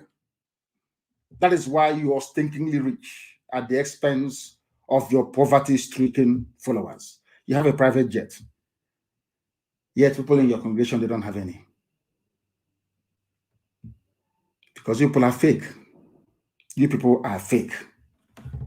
You are a Muslim. TB Joshua, you're a Muslim with other people, all these mega commercial pastors in Yoruba land. You were all Muslims before, weren't you? I have nothing against Islam. As I said, when I was in detention, I read the Quran. I have nothing against Islam. No, absolutely nothing. Not all these mad people all over the place claiming they are fighting for Islam or Allah or whatever and doing all their rubbish. I'm not against Islam. All of you were Muslims before. All of you were Muslims before. Am I saying the truth or not? All of you were Muslims before. Today, you have private jets courtesy of the idiocy of those that call themselves Christians. You people are the problems facing ordinary people in Nigeria. But I blame all of you that go to their corn shop every Monday, Wednesday, Saturday, Sunday to give them tithes and offerings. If you argue that Nigeria should be one, then you are questioning the reason why God allowed the Israelites to leave Egypt. Because if there were TB, Joshua, and all these fake criminal pastors, then they would have been saying to Pharaoh, oh, don't worry, let us be one. We need their labor. We need their cheap labor. They must be here. That means that you're saying that the word of God cannot come to pass because you're benefiting because you are criminals. I want to ask TB Joshua a question this evening, and all the other criminal pastors you have all over the zoo, not just in Yoruba land, all over the place. There are criminals everywhere masquerading as men of God. I want to ask them a very simple question. A very, very simple question this evening. I want to prove to all of you that these pastors, that they are fake. I want to prove to all of you that these people, they worship Lucifer. They don't worship Almighty Living God in heaven. I want to prove it to you with the Bible. I'm not going too far. I think there was a place in the scripture where it says, do not add, do not subtract. I won't add anything. I will give you the literal meaning of what I'm about to present to you tonight. I must give you this very message. I want to remind TB Joshua about the scriptures he claims. Of course, he said he was a Muslim before. Maybe he didn't quite read the whole scripture. Should I say the whole Bible from Genesis to Revelation? Maybe he didn't have time to read it. He just wanted to make money by talking rubbish every blessed day. I feel sorry for you people. I want to refer TB Joshua and all the other criminal pastors against freedom for Yoruba people. I want to refer you to Genesis chapter 13 from verse 5 to 13. Genesis 13. Those of you, if your Bible is closed, I will say I call it Torah, is the Old Testament. Go and pick up your Torah, the Old Testament, please, and open it up. Genesis chapter 13. And I'll read for you. Abraham then called Abram and Lot. They separated. These are blood relatives, Abraham and Lot, because I believe that Lot was the child of the sister of Abraham. Why did they separate? I want to now lecture TB Joshua on what the scripture says and all these other fake pastors that you have talking rubbish about Yoruba agitation and freedom. All of you idiots talking about one Nigeria. I want to educate you with the Bible. Because every answer on this earth to every problem, you can find it in the scriptures. Now, listen very carefully this evening, please. Abraham separated with Lot. Why? As a result of a quarrel. They were quarreling. The same way that everybody is now quarreling in the zoo, there was a quarrel. Then, I want all pastors to listen, please. There was a quarrel. At the beginning of this very story, Lot was described as a very wealthy man, like Abraham. Abraham was in Egypt for a while, then came back to the land of Canaan. Not Canaan, but Canaan, that's the proper name. Abraham offered Lot, his relative, instead of us to fight, let us separate. But what is so shocking is the reason why they were fighting in the first place. That is why I said to people that, hey, your pastors don't know what I'm talking about most times, or most of them. When I tell you the reason why Lot separated from Abraham, you will not believe it. It is happening in Nigeria today. What is that thing? And now read verbatim what the word of God says, the Bible. Or should I say the Torah? And Lot also, which went with Abraham, had flocks and herds, cattle, nama, and ram and cattle. Listen carefully. And tents. Verse 6, and the land was able to bear them, that they might dwell together, for their substance was great, so that they could not dwell together. In the beginning, the land was very fertile, like Nigeria before 1960. After 1960, everything was okay. All was feeding large and everything. But in 1967, something happened that caused them not to dwell together anymore. Now, verse 7 of Genesis chapter 13, verse 7. And there was strife between the headsmen. The same headsmen you have today, or headsmen, is in the Bible. Oh. What made Abraham to separate from the relative is the same headsmen, the Fulani headsmen in the Bible. TB Joshua, are you listening? And all the other criminal pastors, are you listening? Kamkuzerin, you don't know God. You have, you don't know God. And there was strife between them. There was problem between them. I am referring all the pastors to Genesis chapter 13, verse 7. Headsmen. The same headsmen you have today in Nigeria. Headsmen. And when headsmen begin to cause trouble, the only thing to do is to divide. That is what the father of all nations taught us, Abraham. Hey, all glory will go to Elohim in heaven. There was strife between their headsmen, the headsmen of Abraham. Maybe I don't know if they are Fulani or not. Maybe, I don't know. Maybe Fulani headsmen belonging to Abraham and Fulani headsmen belonging to Lot. Do you know what they said? What I say is that even in the Holy Book, cow and headers were also a problem that led to division. Cows and headers. The same thing you have today. What are we suffering from? Cows and headers from Yetiala, terrorist group. Cows and headers. The same thing that caused Abraham to separate from the relative Lot. And the Canaanite and the Perizzite dwelled then in the land. It wasn't the land of Israel then. The Canaanites were there and the Perizzites were there. And Abraham said to Lot, let us not quarrel, please. Let there be no strife between us. I am begging you, between me and between you, between my headsmen and between your headsmen, for we are the same blood, we are the same brethren. Is not the whole land before thee? Look at all this land in front of you. Please, take one, let me take one, that we may not fight anymore, that we may remain good relatives. This is what the Bible says. And Abraham said to Lot, if you take the left hand, I will go to the right. If you take the right hand, I will go to the left. Rather than us quarreling every blessed day, please let us separate. Headsmen, Abraham, Lot, in the Bible. Separation in the Bible. And you're telling me that these pastors, that they believe in God, that they read the Bible? Are you sure they read the Bible? There was a quarrel, not fight, they didn't go to war. But Abraham said, let us have peace. You are my brethren. Let us separate. And an idiot is telling me somewhere in Lagos, God said Nigeria should be one.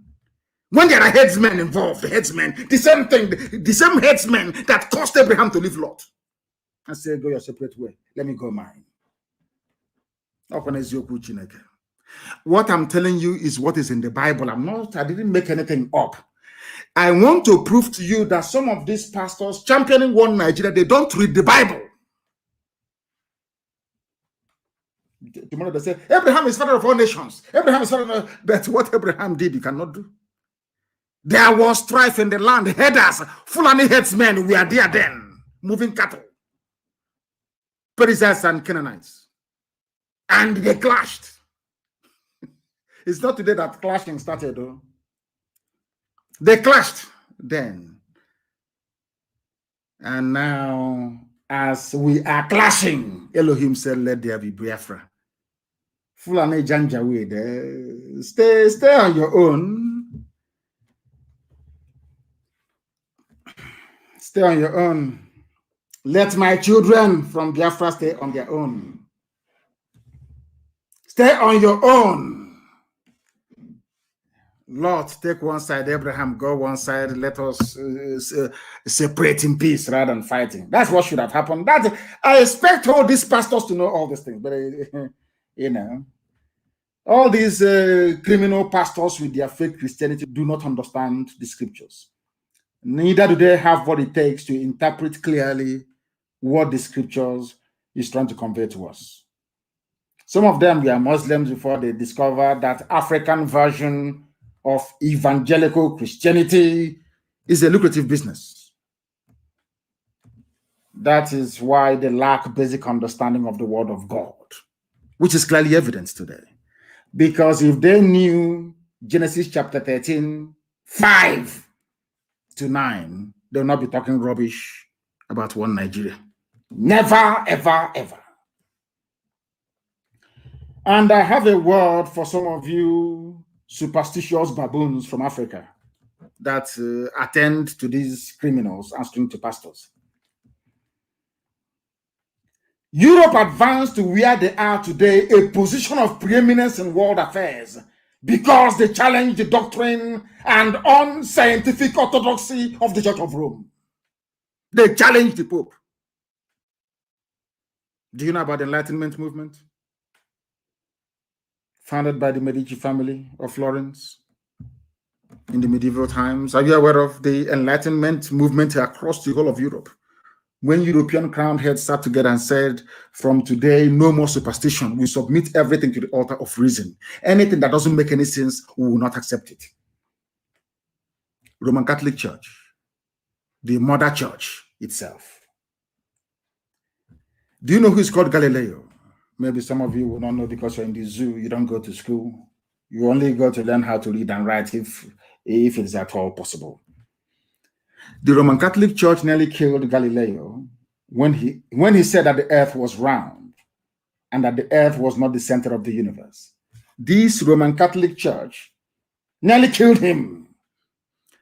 But today you are able to use a mobile phone, you are able to do many things, you're able to enter into very tall buildings without collapsing because of the theories and hypotheses of this very great man, Galileo Galilei.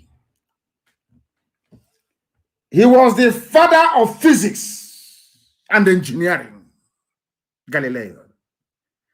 But when he was telling the church the truth, they wanted to kill him. They said he's a heretic. You antichrist. Oh dear, poverty is a disease. He is also the father of observational astronomy, because without satellites in the air, today you couldn't have used a mobile phone. And after him came great men like Hubble. Do you know about Hubble? The Hubble telescope, have you heard about it before? No, some of you were educated in the zoo, you will not know. Galileo was ordered to turn himself into the Holy Office to see the Pope, to begin his trial for daring to hold the belief that the earth revolves around the sun, which was deemed heretical by the Catholic Church. Do you understand what I'm saying? Are people actually following what I'm saying tonight? You see an idiot that left Islam because he knew that Christianity is where to milk poor people dry without them asking questions, because their reward is in heaven. You see the trick? Your reward is not good roads here, or not good schools. No, it's in heaven. They themselves, they have private jets on earth. And you go to this, next week you go, you give a, hi, he's a man of miracle, because you are very poor. Poverty-stricken. Black people. Do you know they no longer go to church in Europe? Because they're all affluent, they're very rich. In America, the same. As I said earlier, it's only blacks that go to church and shouting, screaming up and down, because they're the poor people. If you go to, they're the ones doing the cleaning. They are the lowest of the low. That's why they keep shouting every blessed day.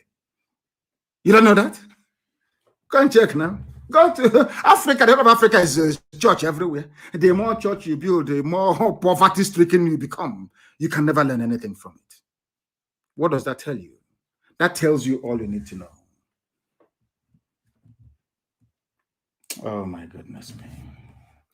This is to prove to all of you that claim divine knowledge of God Some of you are complete idiots when it comes to the affairs of man because you know nothing. I feel sorry for all these stupid pastors saying that Nigeria should be one because they are, should I say, short-sighted, greedy fools using the Bible to deceive the gullible into thinking that Nigeria is sustainable. What is good about Nigeria that should be sustained? Name one thing that's good about the zoo. Name one thing. I'm asking you. They cannot name anything. Maybe start an offering. They love tithes and offering, and you people idiotically you go every Sunday and you pile on the cash and they keep buying new jets. Telling you Nigeria is good. Nigeria, God has a plan for Nigeria. So God had a plan for Nigeria and he opened the borders to allow killers to come in to be killing people. What planet does this people actually inhabit?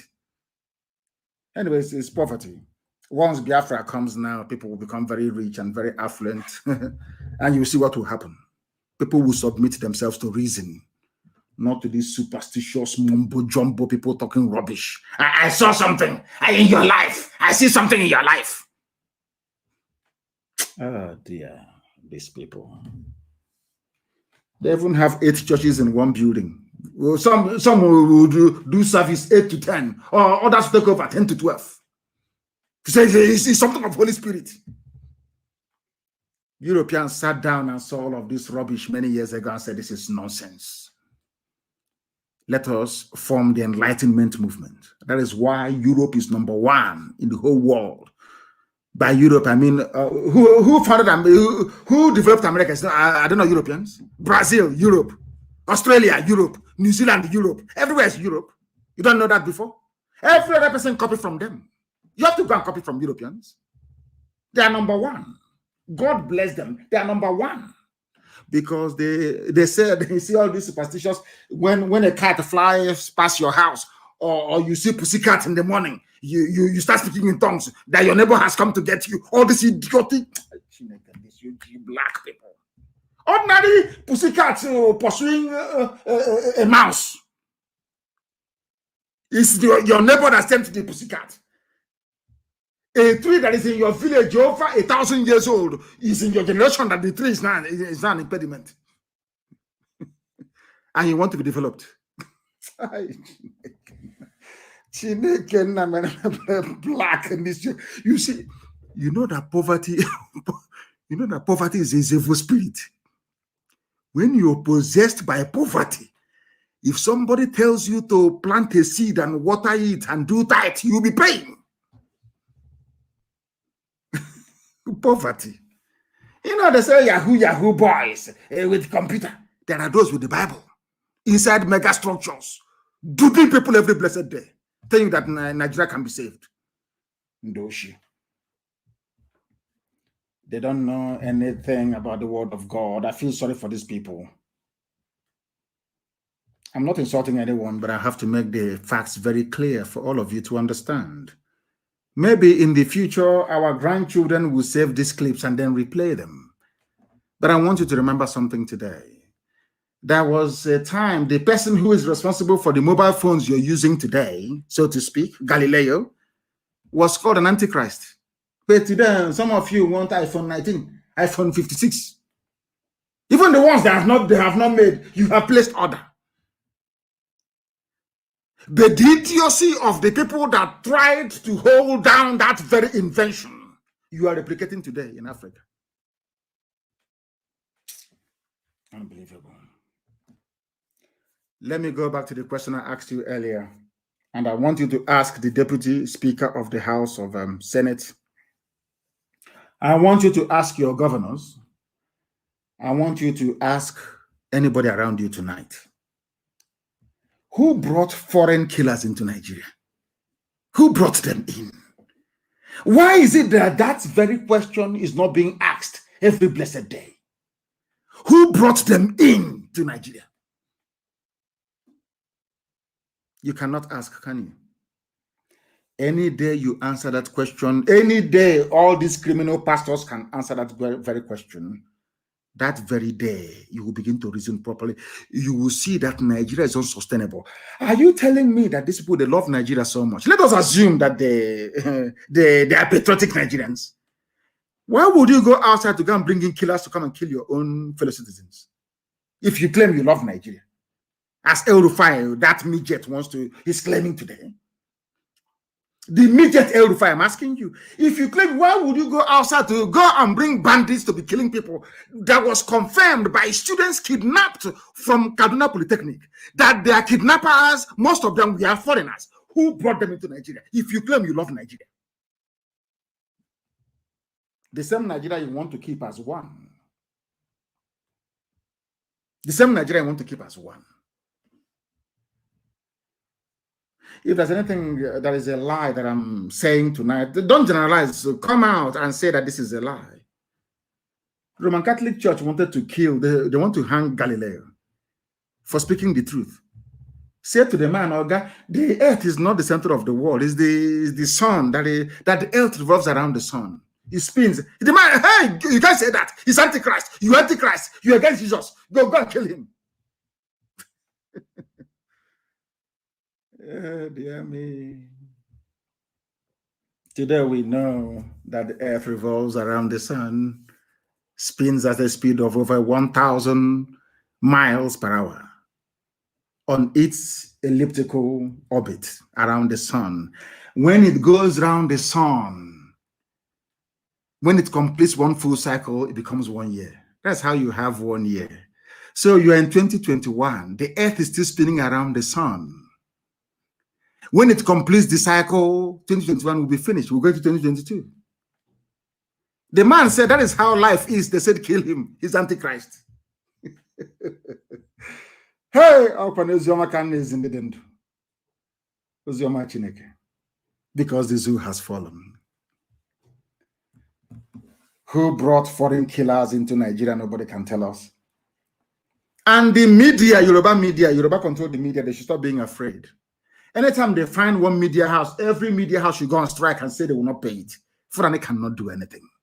Fulani only thrive when there is fear. When you have fear in you, you see them, you embolden them. But if you tell them that you are prepared to die, believe you me, they begin to go back and try to, but of course, negotiation is too late. Those that they sent to come, it's too late now. Negotiate with what? For what? Negotiate what? Restructuring or regionalism or 1960 constitution is too late now.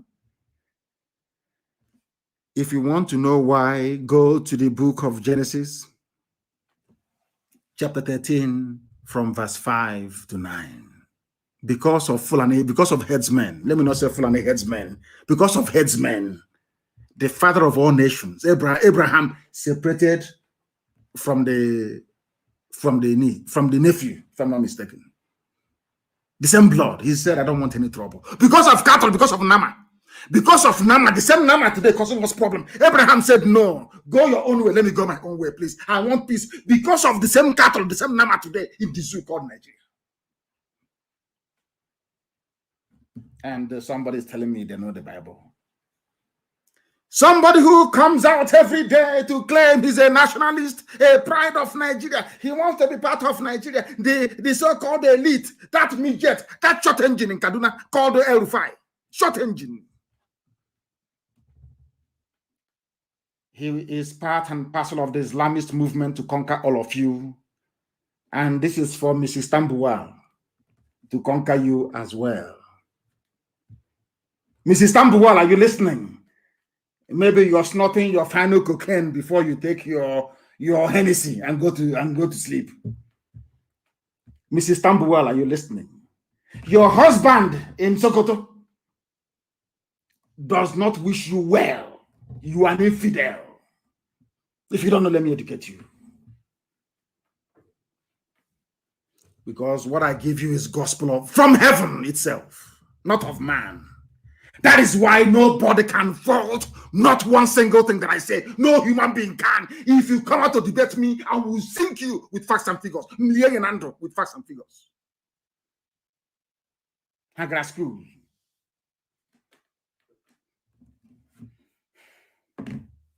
I feel sorry for the first wife of Tambuwal.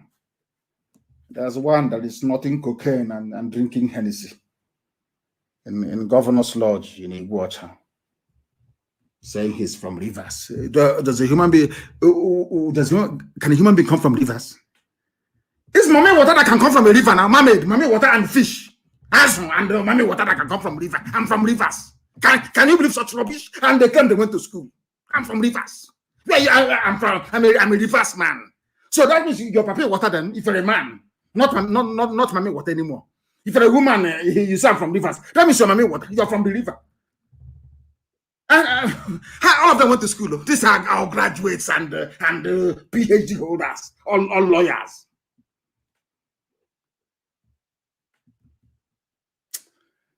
I don't know why they're interrupting me. I don't know.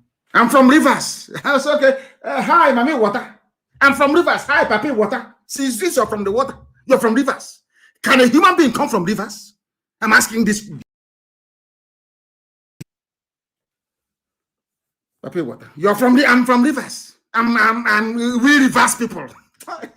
Dear me. Maybe I'm from ocean. I'm from Oceania, or I'm from the ocean, or maybe from the stream. Where will you be? Stream. Or Iyakata. I'm from Iyakata. Maybe I'm from the stream. Since you're from the river, I'm from the stream. And maybe my younger brother is from the ocean. I can't understand. I can't understand. And they claim they went to school. Oh, my brother or sister, where do you come? I'm from Rivers. I'm a Rivers man.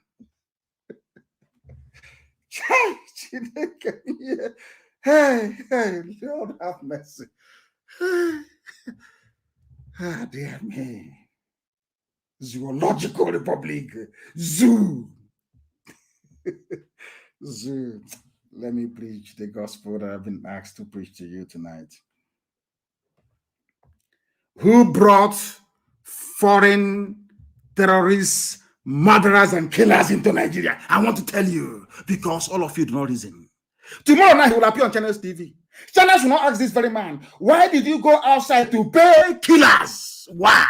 Let me read it for you. It is a Vanguard publication, December 3, 2016. Go and dig it out. What's the title? We've paid some Fulani to stop killings in southern Kaduna, but today they're still killing, they're still kidnapping. It is part of their game plan. It is part of their game plan. They planned all these things, but Mrs. Tambuwal or maybe Papi Water cannot understand what I'm saying. Because most of the time, he's under the influence of cocaine and Hennessy. He doesn't understand what I'm saying. Umar cannot understand what I'm saying. He's blinded by this, I think he wanted to be the president. They promised him vice. From vice now, they've now told him he's going to be the Minister for Agriculture. Hey, that was why he left PDP to APC. Only in the zoo. Only in the Zoological Republic. We have paid some Fulani to stop killings in southern Kaduna. I want every Nigerian to go and Google this. It's carried by a Vanguard publication, December 3, 2016. We have paid some Fulani to stop killings in southern Kaduna. These killings started as soon as the late dead Buhari was sworn into power. Buhari was sworn into power, I think it was around May or whatever, isn't it, of the same, not up to 1 year, they went to go and bring killers. Or some of them that they had brought in to fight war if they lose the election. You don't understand? Oh my goodness.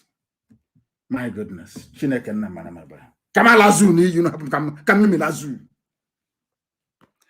Let me read the news for you so you understand. Tomorrow he'll come out and Igbo should prepare and build bridges. They cannot. I know he was talking about me. You cannot be insulting people. You cannot be insulting people. You need to build bridges. What stupid bridge do I have to build with a terrorist like you? Let me tell you what has been happening in the zoo. That some of you may not understand, but I have to tell you all the same. Before you go and pay your tithe and sow your seed. Ndara. Use your brain. I want to tell you what has been happening in the zoo called Nigeria. That the so-called governors, the same so-called Fulani elite, they are the ones killing you today. will try to fight back in not that pampas wearing non-entity in Imo State. They don't understand what we're saying. Vanguard publication, December 3, 2016. We have paid some Fulani to stop. Fulani, he said Fulani. The killers are Fulani. He said, we have paid Fulani to stop killings in southern Kaduna. El Rufai. The Kaduna State Governor, Malam Nasser El Rufai, has said his government has traced some. How did you manage to trace people who are violent? How? That is the question. El Rufai, how did you manage to find out where they were living? Now, follow this news very carefully, please. Kaduna State Governor Malam Nasser El Rufai has said his government has traced some violent, aggrieved Fulani to their countries. A Fulani man is in his country, in the Nigeria Republic, maybe in Mali. You trust him to ask him, why are you angry? In Mali. What type of God? What type of God? What type of God made these people? Am I going crazy or what? Kaduna State Governor said, we have managed to trace some violent, aggrieved Fulani to their countries and paid them to stop the killing in southern Kaduna. What is this? What is this? I'm asking people. Are you people, all these so-called Nigerians, what is wrong with you people? A governor, how do you know they're angry to start with? How do you know they're aggrieved? Oh, before they went back to Timbuktu, they stopped over at your house to tell you, oh, madam, we are angry, oh, we are leaving, oh, we are coming back to come and kill.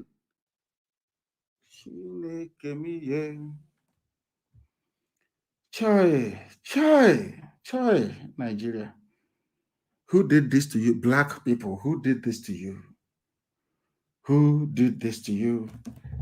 Why did you pay them?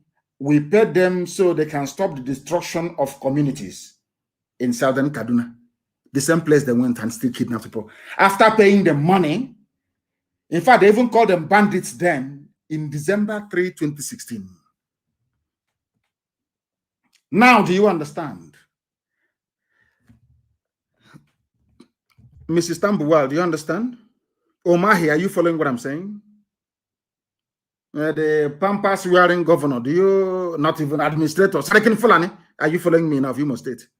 You killed your brother Ikonso because of the same people that went to Mali, they went to Niger to go and pay Fulani people money, not to come to Nigeria to kill Nigerians. Hey, I will stop. You know, sometimes there is a way you look into the well so much, you fall in. You suffer from maybe vertigo or whatever, and you fall. I don't want, there is, sometimes when I research the zoo, I'm telling you, I feel like I'm reading a book of fiction. It's not possible. Some of the things are not just possible. You're telling me that the president of the United States of America can go to Canada looking for I don't know, I can't even, let me even use Ghana. Can I use Ghana? Ghanaian president traveled to what's it called, to Burkina Faso to pay some people in Burkina Faso not to come into Ghana, into Kumasi to kill people. I mean, does it, maybe it's me, or maybe I'm losing my mind, or does it make any sense to anybody? I'm just asking simple, does it make any sense to anybody? These are the people you call your elite. This is somebody, Adebo, want to pray for this monkey, this midget, this monkey, that he'll be the president of Nigeria. A man of God. Oh. I must speak the truth, I know. That's what I'm here to do. These are the same people doing profiling. We want to profile those. Fulani, you people must think we are all foolish. You people think that these your so-called Nigerians are so useless. They are so useless, they don't know anything.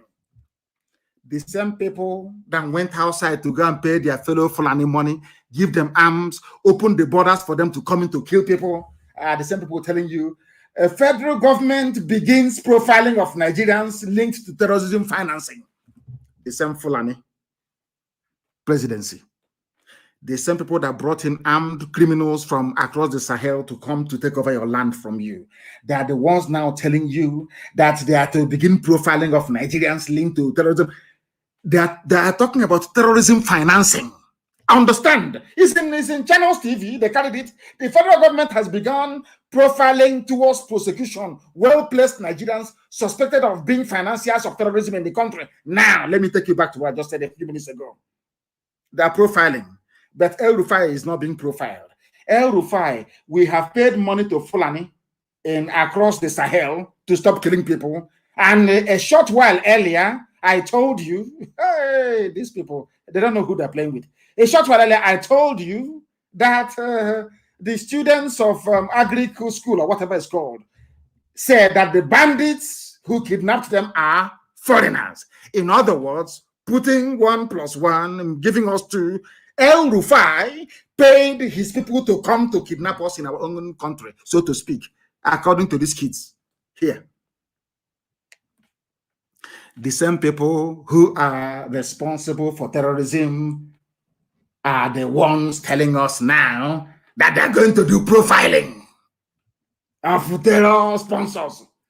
Whereas a terror sponsor is there looking at you in the face. El Rufai is a terror sponsor. You're telling me you're profiling terror sponsors. Whereas El Rufai is there looking at you in the face. El Rufai is there looking at you in the face as he confirmed with his mouth, I sponsor terrorism. Because today there's still killings going on in southern Kaduna. Isn't it? Is that not happening? Do you see why black people are poor? Do you see why God sometimes just goes, when God is blessing other parts of the world, when it comes to Africa, he will just fly past and say, this plan not serious. He will continue on his journey. Do you understand me now? The same people that paid their fellow, they didn't say we paid Hausa, or we paid Bachama people, or we paid Kanuri people. No, they said that we paid Fulani to stop killing. Which is Fulani that is doing the killings then?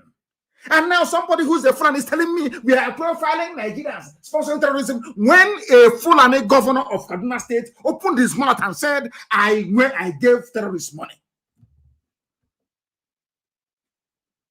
Now you understand it, don't you? We are well read. We possess an analytical mind. We analyze everything. But the zoo will realize when it's very, very late. Very, very late. And he's an intellectual. When he see the little bed bug, he's like a bed bug. What is it called? What's the bed bug again? Hey, his head fly. He's not a bed bug now. That sucks blood. He's like a bed bug, as tiny as a rat. He can fit into a pigeonhole of a car. They're as small as demonic as they come. El Rufai. Chinch. That's a bed bug is chinch. It's called chinch. He's claiming, when you see him talk, hey, Nigeria, let's move the country forward. All progressives must gather. We progressives, the idiot is a terrorist. He's the one paying bandits to come in to kill people. And you're profiling. We want to profile. When this idiot opened his mouth to say, I want to go and pay and bring in terrorists into the country to come and kill all of you idiotic Nigerians. You want to begin profiling. Why don't you start from El Rufai that brought foreign bandits in the first place? Why don't you go and profile him? It's called change. Bed bug is change. That's how no other name is called. Bed bug is change. That's what it's called. To drink your blood in the middle of the night like Fulani Janjaweed headsmen. Terrorists. Brought Miet Yala. Miet Yala is a legitimate stakeholder. The 4th largest terror group in the world. Legitimate stakeholder. And none of you that Nigeria, let's pray for our country. Archbishop of Ecumenical Council. Stupid, idiotic titles that has no meaning whatsoever. Stupid, idiotic titles. That's no meaning. They are those doing profiling are the same people that integrated Fulani modelers into the army. You're doing profiling. You didn't do profile when you said Fulani terrorists have repented. They are in the army. They are in the police. You're doing profiling after putting them in the army. Does that make any sense to anybody? Only in the zoo. Only in the zoo. Only in the zoological republic.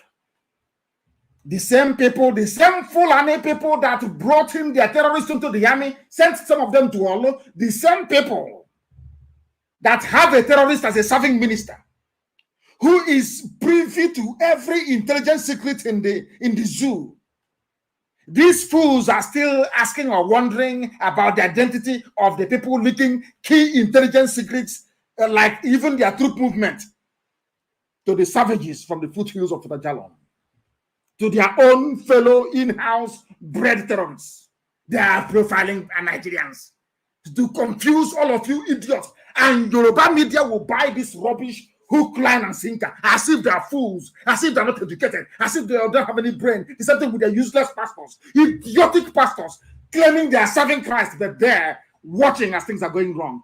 They did not hear about Martin Luther King.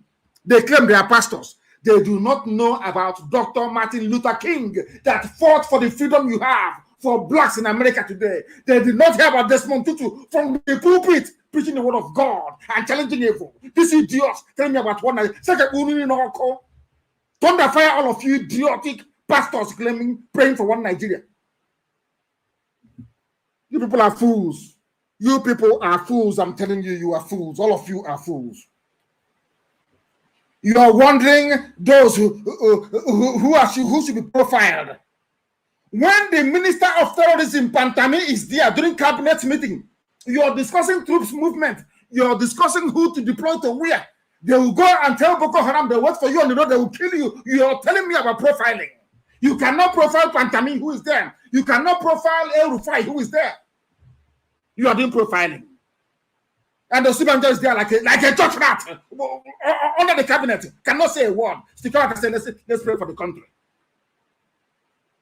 That is the zoo all of you want to save. Ndiara, a country that of 200 million people, they claim you cannot remove one single Fulani terrorist from office. Not one. And you're telling me that you people are civilized. Our country, let us conscientize. Let us come together. God punish all of you, Ndiara. God punish all of you, useless people. How can we now distinguish between a genuine army and a genuine police officer? Some of you say, oh, unknown gunmen. How do you know that those unknown gunmen are killing and not terrorists? How do you know that? This is a country that brought in terrorism into the army, brought terrorism into the police. All of you are there just watching and moping, doing nothing. And terrorists are in the army, killing innocent people. I said to them, I will cause so much havoc. I want to go to Hague to go and face trial in the Hague. Hague, I want to go to Hague. So I will expose the zoo to the whole world, that the world may know how foolish black people are. They brought terrorists, the same killers of our people in our churches, they bring them into the army. What do you think they're going to do? Common sense. What do you think they're going to do? I'm asking you. What do you think they're going to do? All of you idiots in the zoo, what do you think bringing terrorists into the army is going to do? How do we know who is a terrorist and who is a regular soldier? How do we know that then? Answer my question. It's a very simple question, please. Answer me. How can we distinguish between even terrorists? So you're telling me now, if hi, God in heaven. Now, a Fulani terrorist from Niger Republic, from Mali, is in southern Kaduna killing people and abducting. You arrest him, you rehabilitate him, you put him in the army. Is he a Nigerian or is he a Malian? God in heaven. God in heaven. Please give your people some sense. Give your people some sense. Oh, Heavenly Father, God Almighty in heaven, give us some sense. This black people are foolish. I'm telling you, black people are useless. You are telling me that a killer brought in by El Rufai can be killing people in southern Kaduna. They arrest him or they catch him or he decides to repent. Now he is in the army and he's in Olu killing people.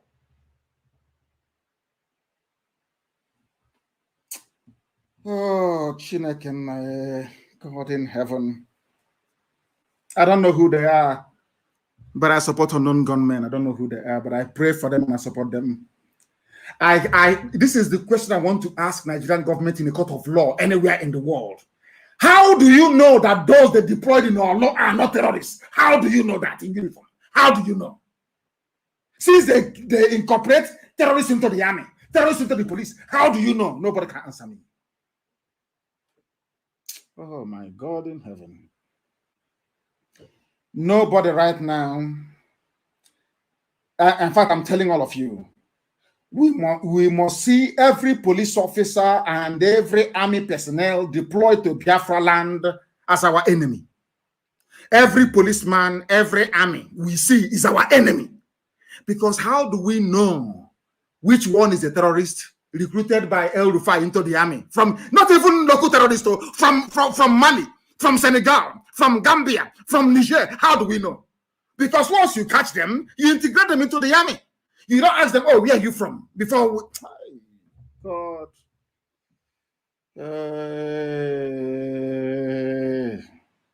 Now you can see the reason why most people are happy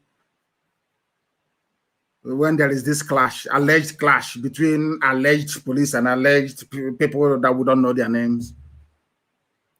I want to ask Daily Trust newspaper, Premium Times, these are Fulani newspapers.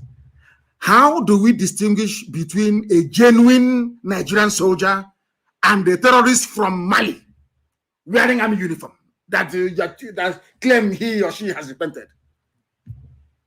It's a simple question. Because I mean, it's a very simple question. How do we know that army on a checkpoint? How do we know if they're terrorists or not? Explain that to me. Because you people are the ones bringing terrorists into the army and into the police. How do we know? You see, you can never win against us. None of you can win against us. How can we distinguish between a genuine army or police officer and those terrorists from the Sahel that El Rufai and the Fulani Cabal, Fulani Caliphate brought in to take over our land from us? Whose intention from the onset is to do us harm? How do we know? They are now in the army, they are now in the police. That is why all army and police units deployed to Biafra land must be seen as enemies.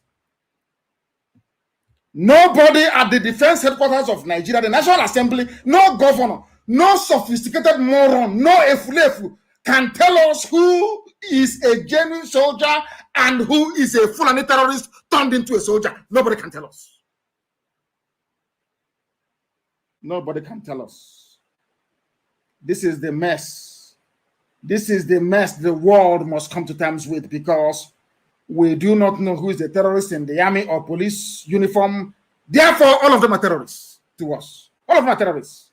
These Fulani government are the ones that brought terrorism into the army. They integrated terrorists into the army. Now you understand why they decided to deploy exclusively Fulani officers to lead the invasion and occupation of Olo and parts of Biafra land. Let me ask the Sarkin Fulani, the Supreme Court Administrator of Imo State, and the Judge Obiozo, and the cocaine snorting Mrs. Tambuwal of River State. How are you sure these Fulani soldiers you are requesting to come and protect you does not contain the same Fulani terrorists that set out from the Sahel to kill you in the first place? You people are beyond stupid. You people are beyond idiocy. I'm telling you the truth. Beyond idiocy. Beyond foolish. The time now is 3 minutes past 9 p.m. in the land of Biafra. 3 minutes past the top. I must preach. If you want me to stop, I will stop. It's 2 hours. If you want me to stop, I will stop. I've been given a message to preach and I must preach it. That the world may bear me witness. That in his time, he came and he spoke the truth. Not minding whose ox is God. I don't give a damn who you are. Nigerian Army shuns Southern officers, deploys Northern commanders to quell tension in Southeast. Only Northern officers. Only Northern officers. How do we know? That is how the zoo runs. Send Southerners to Borno. Send Northerners down to Imo State to come and kill people. Because they are not from your ethnic group. And as you're coming, you're going to die there. You will die and your land will be taken over by the real terrorists this time around. Let Southern officers go and police their land. You say, no, they cannot go. You bring people from the Sahel. They don't speak English. They don't speak Hausa. They don't speak nothing. They come with the AK-47 to kill, to maim, to pillage, to rape, and to kidnap. and you want us to tolerate it. It is raining very, very heavily where I am. Please, you must bear with me. You must bear with me. It is raining very, very heavily. You may hear the noise, but I must preach the gospel that Elohim has mandated me to preach. I must preach it regardless of what the weather says. It must be preached this very evening. I must preach it. May bed bug go suck all your blood away. Useless people that cannot reason very well. Useless people. I am here to make you reason for once in your stupid lives, to be able to reason so that you can come out of the mess that you're in, that you can come out of the rubbish, idiotic mess that some of you are in. People who cannot think straight, How do we know? They are bringing all of them. As for the likes of the fool and X419 Omahi talking about brokering peace, after proscribing IPOB, you proscribed IPOB. Omahi and his friends did. They proscribed IPOB without provocation. You invited the army through Patton Downs to come and kill me and my family, and you ended up killing all Biafrans. And as a result, my parents are dead today. You must hear this. I'm going to reply Omahi through a quote by Emiliano Zapata. We do not want the peace of slaves, nor the peace of the grave. Do you understand that? Fulani must leave our land. Biafra must be declared with full, uninterrupted sovereignty. Biafra is what we're looking for. Nothing more. If you're looking for people to bribe, you are mistaken. We are unbribable. We are unbribable. We don't need anything from anybody. We are asking for Biafra, and Biafra we're going to get, or we all die in the process. I assure you of that. So you must understand that very well. Under your watch, Umahi, for 6 years, Niyetiala, your friends, we are busy killing our people in Ebonyi. You did nothing. Instead, you encouraged them against your own people.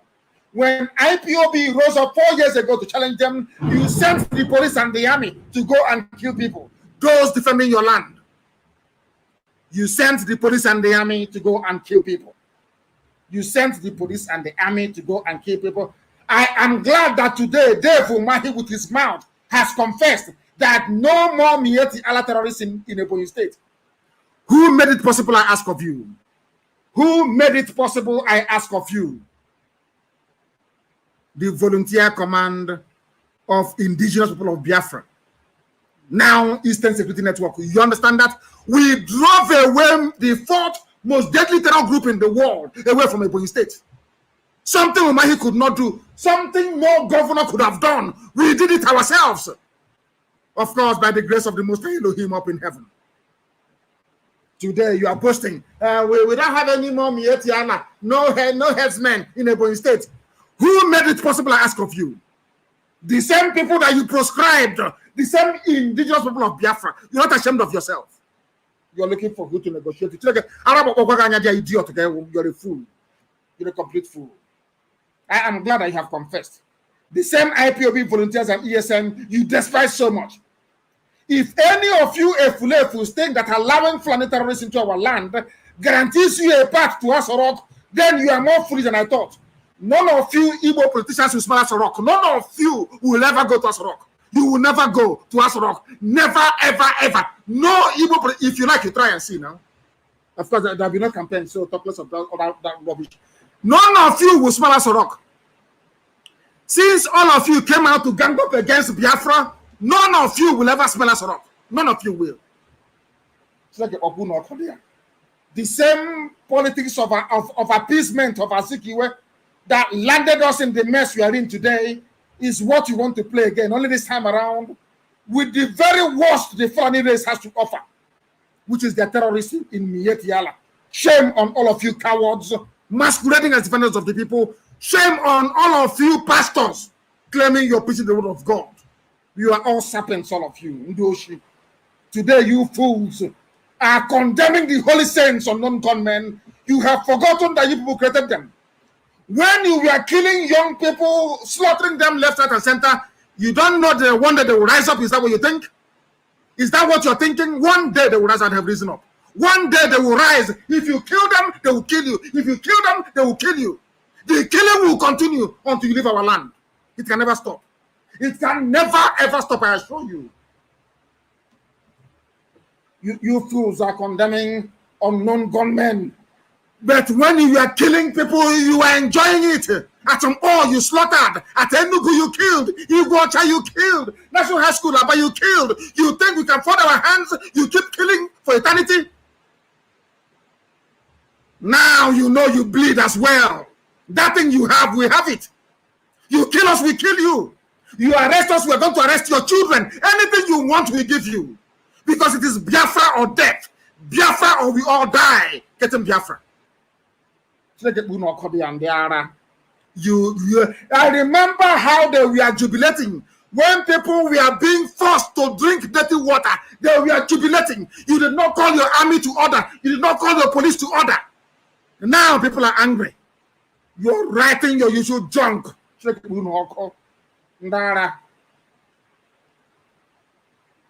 What will kill Fulani is hubris. Hubris will kill you. I told you I will draw your army to the east. As I draw your army into the east, terrorists will occupy your land, and it's going to happen. Because I know you have stupid pride and ego.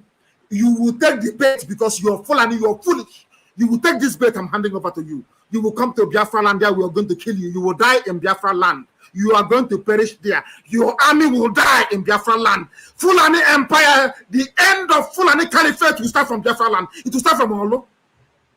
I assure you, start from Olo. The end of Fulani Caliphate in Sokoto will begin in Olo. Write it down somewhere that I told you this very day. The end of Fulani Caliphate will start from Olo in Imo State. Go and mark it down somewhere. It's called hubris. You're going to get it.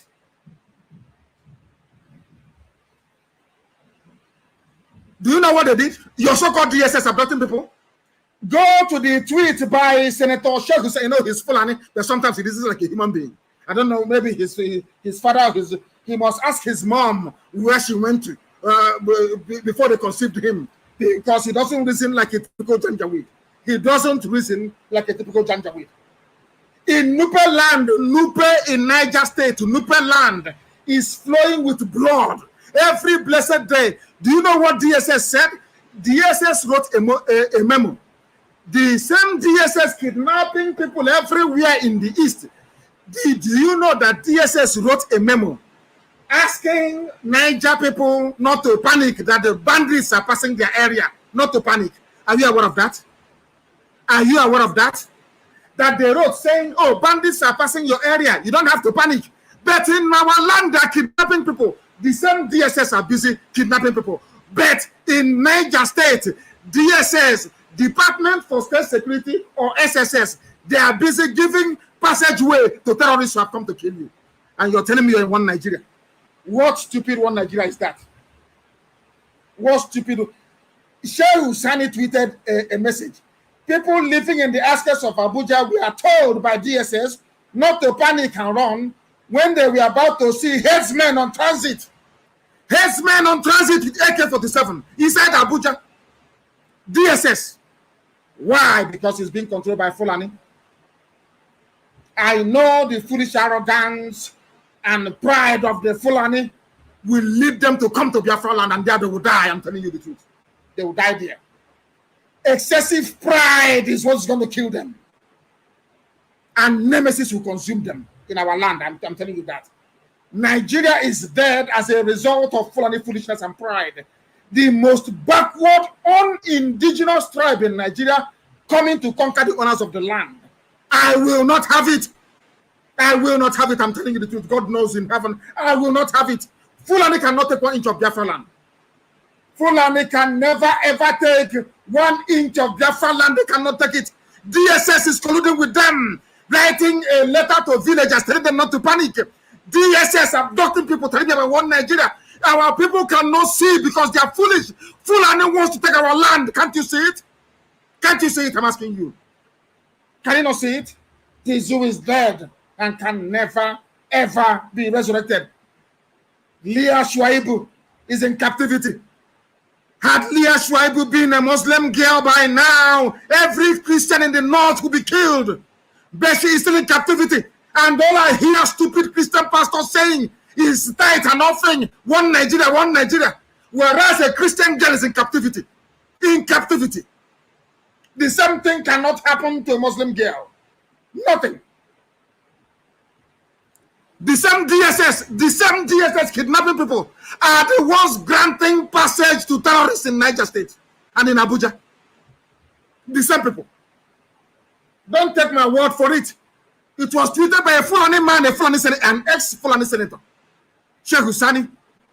What does that tell about one Nigeria? What does it tell you about one Nigeria? I'm asking you.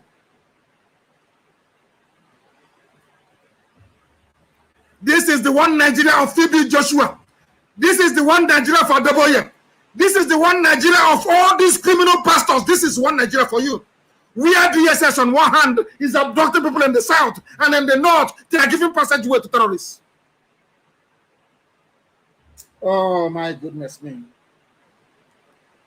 They said they're coming to Olo to come and do shoot at sight in Olo. And I say, hallelujah. Hallelujah, bring it on. Come to Olo and do shoot at sight and go free. Come and do it now, let us see. Come and do shoot at sight. I am praying for it. Come and do shoot at sight. Come and do shoot at sight. I said to you before, you don't understand how mad we are about Biafra. I will sacrifice anything for Biafra. Are you prepared to do something for Nigeria? Will you do the same for Nigeria? I'm asking you. Will you do the same for Nigeria? I'm asking you.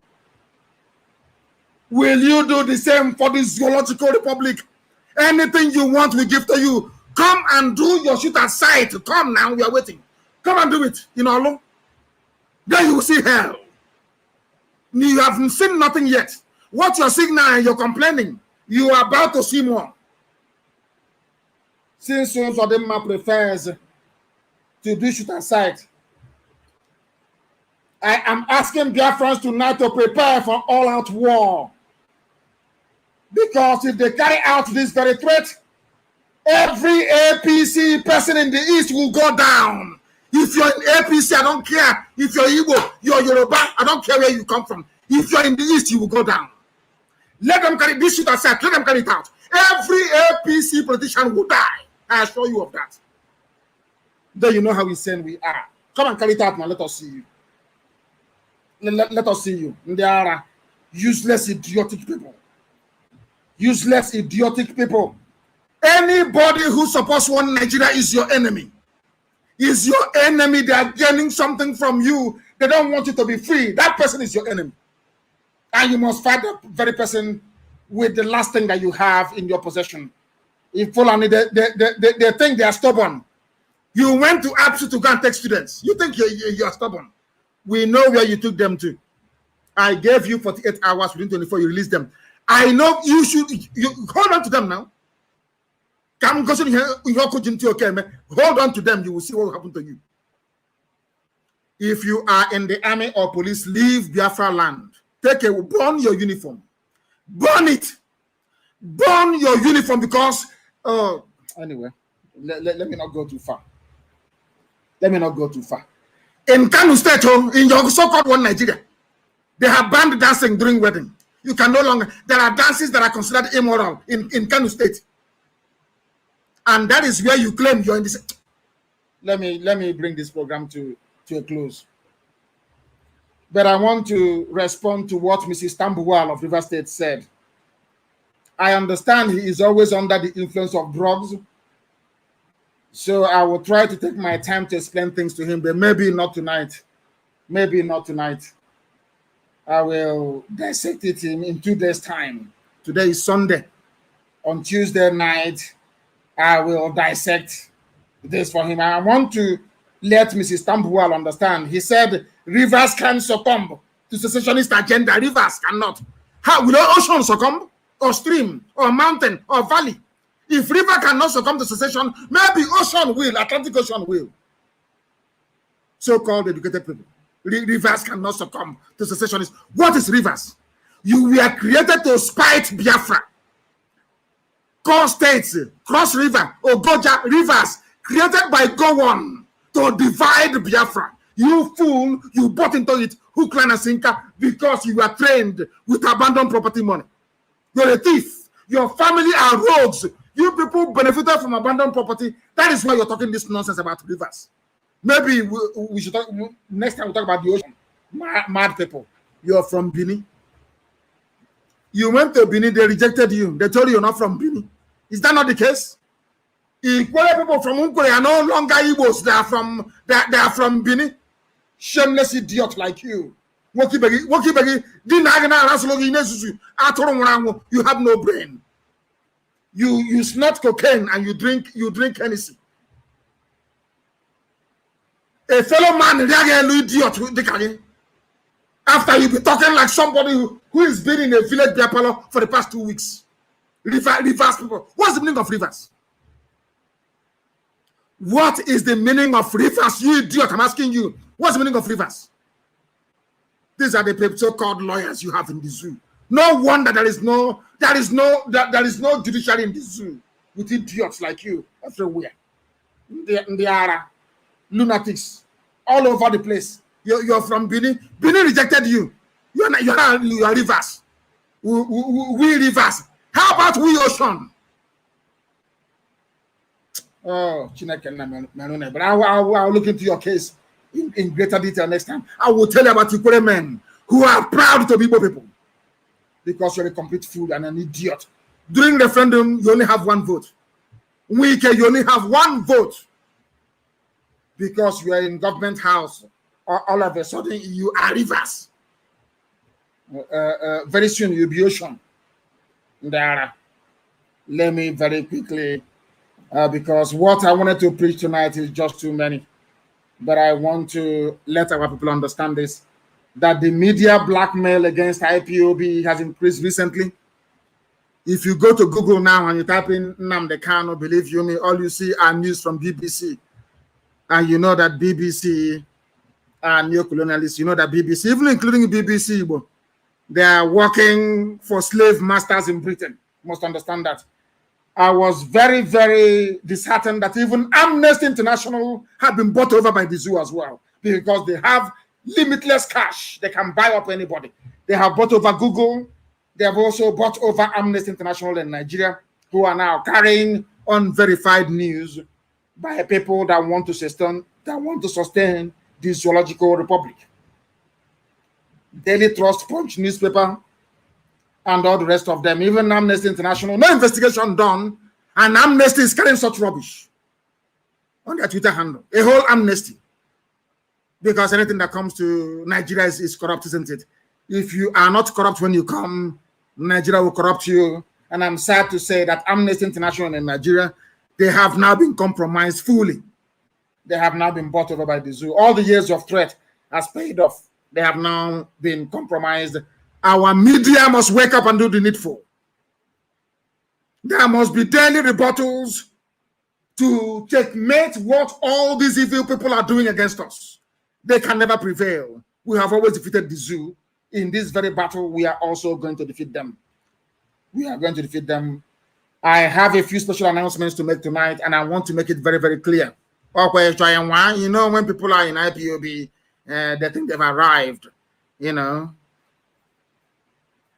Everybody must stick to their lane, please. I don't want anybody from the US to participate in our rapid response or medical call anymore, because there was a serious breach of security. I want everybody to stay in their lane and not to cross over to jobs I have not allocated to them. Nobody from the USA will participate in our rapid response group or in our medical call. Dr. Onyise is hereby suspended from IPOB with immediate effect. Anybody who deals with him will be expelled from the movement. Dr. Onyise is suspended from IPOB with immediate effect. We are losing men on the ground because some people in the USA and Europe are meddling with the command structure of our volunteers on the ground. People from abroad are calling commanders, calling them and sending them chicken change, trying to alter our command structure on the ground. That is why Dr. Onyise is removed with immediate effect. Any idiot who calls any of our commanders again, I don't care who you are, I'll remove you live on air. Then you know I'm not joking. All you can do is to go and gossip for 6 months, and after that, you'll be history, as the rest were before you. ESN is out of bounds for everybody. I mean everybody. I command that very army. Nobody should interfere. I mean, no idiot should. Anybody that contacts ESN operatives on the ground, I will dismiss you live here on air. I'm not joking. Remember what I told you when we started this journey many years ago? They will kill us, we will kill them, and in the end, Biafra will come. They have killed us many years ago. Now they are going to die. And then after that, Biafra will come. I told you this in 2014. And it's happening before our eyes this very day. As always, remember that we have no other religion other than Biafra. Biafra is our religion. And here on radio, Biafra is where we worship, because Elohim is our God. With all the love in my heart, believe it or not, with all the love in my heart, from me, from here, good evening.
Jehovah Israel,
Ike chewe mu ke chebere mu